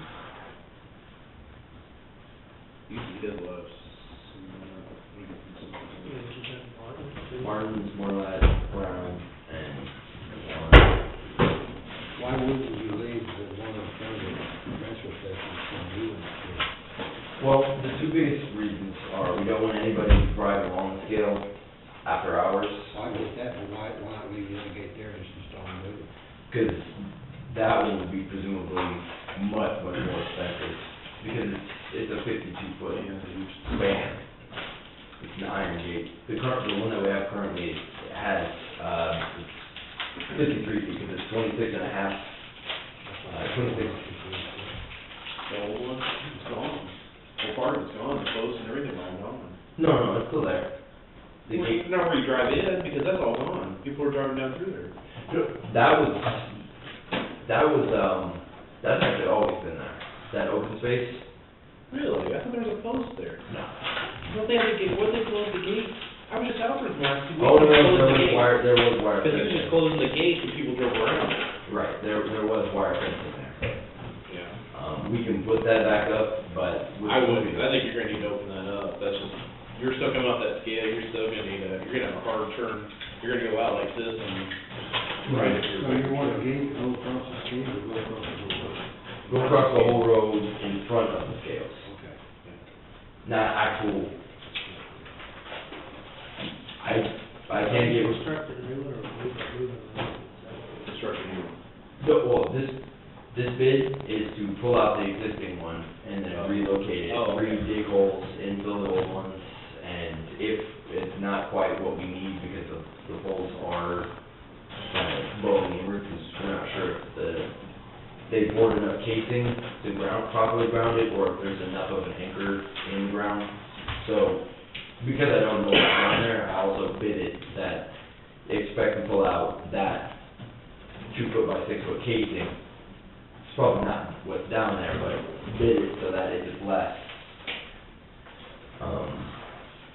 But I can check again with Road Bridge to see if they can have something.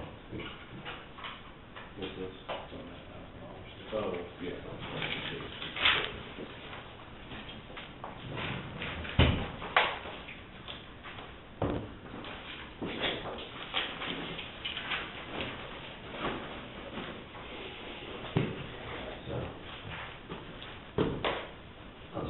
I'll hang on to the PO then. Or do whatever.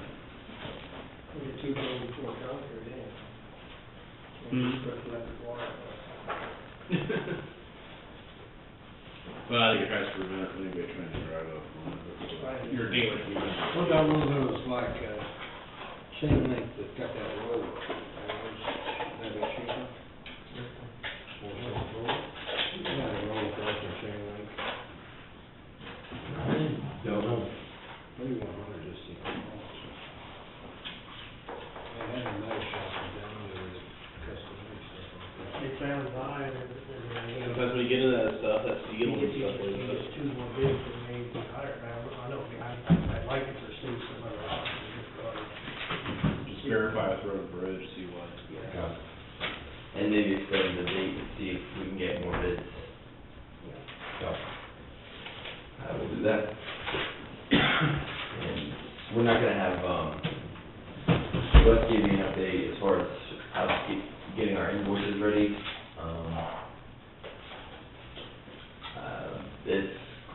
They have the server on site, they need to do some downloads, so I'm not gonna get to it this week, but sometime next week, Wes is gonna be out training us to get the CIC invoicing program. The next question, and this is something that we do need to resolve, is where is the collection? Because I know we've discussed having it in the treasurer's office, then we've also discussed having the collections be at the scale house. Getting a definitive, I don't know if we want to get a definitive answer next time, but it's getting close, and people are asking, okay, so where are we gonna pay the invoicing? I don't think we wanna have invoicing at the site, you thought we were wanting to have it all come into one, weren't we? Personally, I would, especially with the CIC, being able to designate accounts and being able to have one uniform that, if we already collect bills and stuff in the treasurer's office, that we just continue to do that, just because. I would, to me, if you're gonna have a billing, I definitely don't think you need to take cash out there or anything. No. It's either a check, credit card, or something, I think it needs to go through monthly billing. And even if a guy only does it once in a year, Hmm. when they pay it, they can mail it for 46 cents, they can mail the check to the, they can't, they don't wanna come in the treasurer's office, they can mail it there, but that's where the money ought to go. I hate to turn away money, but I would agree it needs to come in. The clerk or the treasurer? Treasurer. So, that was also, because it's also the security risk, you can put up a big sign that says, there's no money here, but if somebody were to break in and find out there's no money, they can still walk. You know, I mean, the less attention we can draw to that scale house, the better, because if it goes down, we're gonna be down a while, so. Moving the scale, or moving the gate so people don't ramp up it when we're not there, just playing worst case scenario, just so we don't have downtime and have to pay for more stuff than we need to. So, because we are getting close, and I did want to, at least have that conversation with Wes and with Sheila, get this set up so that we're ready January 1. And also have an answer prior to January 1, so, Yeah, but with her not getting scheduled to go on January 1, how's it gonna affect her? She'll just do it as we get old, like. Oh, systems, yeah. Yeah, they do it. 'Cause we're gonna be running parallel systems anyway, I mean, it's gonna be a while to get everything gets. Solid waste will be out of general fund next year, right? Yes, I mean, yes, it's separate, it and joint communications will be separate. right. so are you wanting a separate account for tipping fees? I would think so. Or do you want it just under solid waste fees? Or how do you want Why it? just put it under solid waste fees? As a Well, as a miscellaneous? Then you can like fee? isolate it, well, then you could do like a sub-line item, what type of classification. But see, we're not getting financial until, Yeah, you won't have. CIC won't come in until, that's what I was wanting to know, do you want it Yes. as a separate account line item? Right now? Oh, on the old system. Miscellaneous. Oh, yeah. As long as it comes in at miscellaneous this first year, we'll get. Well, let's not call it miscellaneous, let's call it. I mean, if you Yeah. want an account, line items for tipping, we can put one in there. Under the. Solid waste. Under solid waste. It's always department or Yes. fees. It'd be Tipping revenue fees under solid waste. waste, yeah. Okay. It'd be a revenue under solid waste. And then can we set up separate accounts, because really, I mean, we're only gonna have 3 or 4. I mean, Martin, Steppenlaw, City of Atchison are gonna be our biggest ones at the start of the year, and then we can kind of lump everyone else in. But I know the city's gonna want to see our accounting separate. So, if that's gonna be, just because we only have a handful of people that are gonna bring in a bulk of the trash, just keeping it separate or as detailed, but, I mean, I also, at the same time, wanna make it work and don't wanna overcomplicate it Yeah. until we get the CIC. What's that? I said you're asking the treasurer to keep track of revenues coming in. Well, Well, under tipping fees, kind of keep track of? yeah, well, Let her be the collection point, and keep track of See, billing and under tipping fees, as long as she labels it that it came from Marlatt or it came from the city of Atchison, you will be able to pull it out. and would you be able to say, it's that amount posted off of this invoice number? Could we do that? Just so we keep, I'll have to talk to her on Okay. that, but, I mean, I'll have the conversation and get it straightened out, or straightened out. We'll see what's, I mean, the only thing you can do is, if it comes in, she might hold it and you can come in and put down what you want for your receipt. Oh, I can't wait till that new system gets up fast enough. Do you have any other options? well, we are gonna have to run parallel, because the clerks, treasurers, everybody's gonna have to do we're gradually going to work our way in, so we're still gonna have the parallel system. I mean, I will work out something with Sheila, whatever needs to happen. Keep Chris, yeah, unless you get him involved with it. Well, I'm gonna do an account of tipping fees. Okay.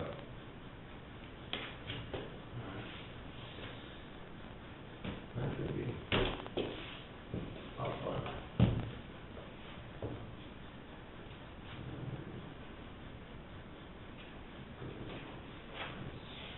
sense if your person puts on the invoice number on the, if they send that in like that. That's true. Typically, if we send out something, does somebody put in the memo or in regards to what it was, say, like January's invoice or something, some kind of memo or no, or is that a shoot question? Because I can work out the details with her. If, you might talk to her and tell her that it's gonna happen in January, and maybe before she actually puts it through the books, that she talked to you as to, Well, it's a three-part discussion with where CIC, where Chris wanted to go for his tracking purposes, Sheila and then myself, so it's a four-way conversation, but I'll set up the email and get that going. But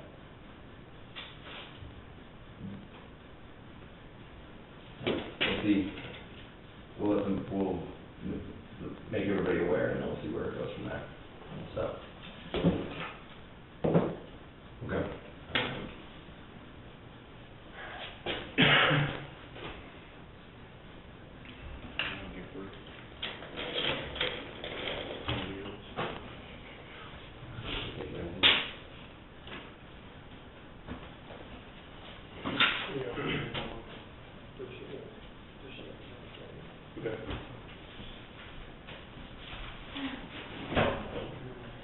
You're gonna be on next week. You're gonna interview your solid waste manager.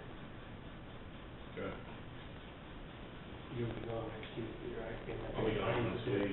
Friday, deadline. This That's Friday. Yes. Yeah. You leave here all week, Yeah, I'll be gone all week. Monday through Friday, right? Yeah. Okay. Then we'll need to set up maybe on the 17th or something, right? The date.